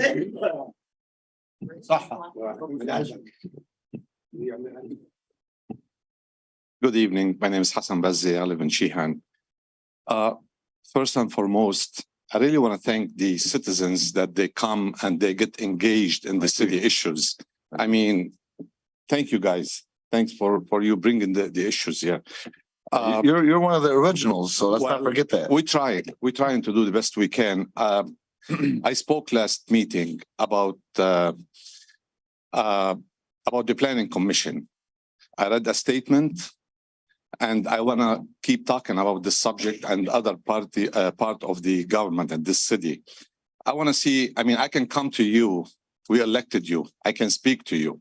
You know, unfortunately, we can't even speak our mind, our opinion. I was talking to a friend of mine. He's a big investor, and we were talking about some investments in the city. And he made a note, a comment. I'm gonna bring it up. I promise you I will. About the way that some parts of the city, somebody of the city, about the appointments and how sometimes they get their ears to people in different in counties, in cities, you know, and to lead them and to tell them how to vote sometimes. This is not acceptable. That will be brought up here. I'm asking this respectful body here, especially in the planning commission. I mean, we need to revisit this. You need to take your role to lead the city here about how things been, how decisions been made in this city. This is a very serious issue, and this is going to be brought again and again and again. This planning commission has to be dissolved. You guys have the upper hand. I'm asking you before any next meetings, and because the way it's going right now, it's discouraging investors to come to the city, and especially some parts of the city that we really need to revive it, to bring business into it. And that will bring other people, I mean, they encourage other investors to come. So I'm asking you again, I read a statement last meeting here, and I don't want to come like as a complaint and then we go sit down and come. I want you, please, as a citizen, I live in this city, encourage my family, my kids to stay around, bring some other people, investors to come to the city. I'm asking you to look into it and to take it seriously. You guys have the upper hand. You guys are voted in by the public, by the citizens. So I can't let anybody in any of the commissions that been appointed. I mean, this is another discussion to determine how we speak, how we talk, or how we come and invest in the city. I want to thank you, Mr. Chair, for your patience and the way that you handle these meetings. And I want to thank the body of even we have some differences, have different opinions, but thank you all. Thanks again for the citizen for coming and speaking up. Thank you. Thank you. Anybody else in the audience? Okay, seeing none, we're gonna go ahead and go to Zoom. We got somebody on Zoom here, Mr. Vince Stropkowski. Go ahead. Good evening, Council, Mr. Mayor, and everybody who was there. Can you hear me? Yes. Okay, great. I got a quick question for the mayor. Vince, if you don't mind, just for the record, city and street, please. Oh, yeah, sorry, I forgot about that. Vince Stropkowski, Dearborn Heights, Columbia Street, Wayne County. Mr. Mayor had mentioned about a meeting for the Ecorse Creek. I was wondering if he had an approximate date that county was going to hold that meeting. Yeah, they mentioned it's gonna be 2 to 3 months when you get the card from the county. And the card will actually have a date where the town hall meeting is gonna be. So give them about 2 months. So they haven't set an exact date yet. But I'll keep the residents and the council informed when I get the dates. Okay, I appreciate that. Thank you for the update on the creek. Appreciate that. One thing I want to talk about was item 7B, the splash pad reconstruction. I'm all for a splash pad, a water park or whatever, but could it be made more economical than the one that we currently have? Make it more of a misting park where it's not using thousands of gallons of resident water. Maybe use a little less water or reclaim the water if that's possible. The other thing I want to bring up was the memorandum on the car lots, item 9A. How many times are you going to vote this thing in for 160 days? I mean, this has got to be the 5th or 6th time the council has voted on this. When are you going to do something about it? Or when are you going to come up with a resolution for that? Also, the other thing is the same thing on this tree ordinance. That definitely needs updating. Nobody in their right mind is going to put $300 towards a tree fund. That's just outrageous. I could see if half that money went towards the tree fund and half was for the permit to take it down. That's that on that.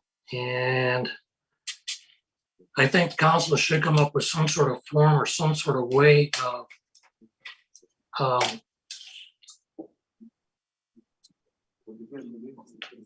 furthering these car lots and car washes apart.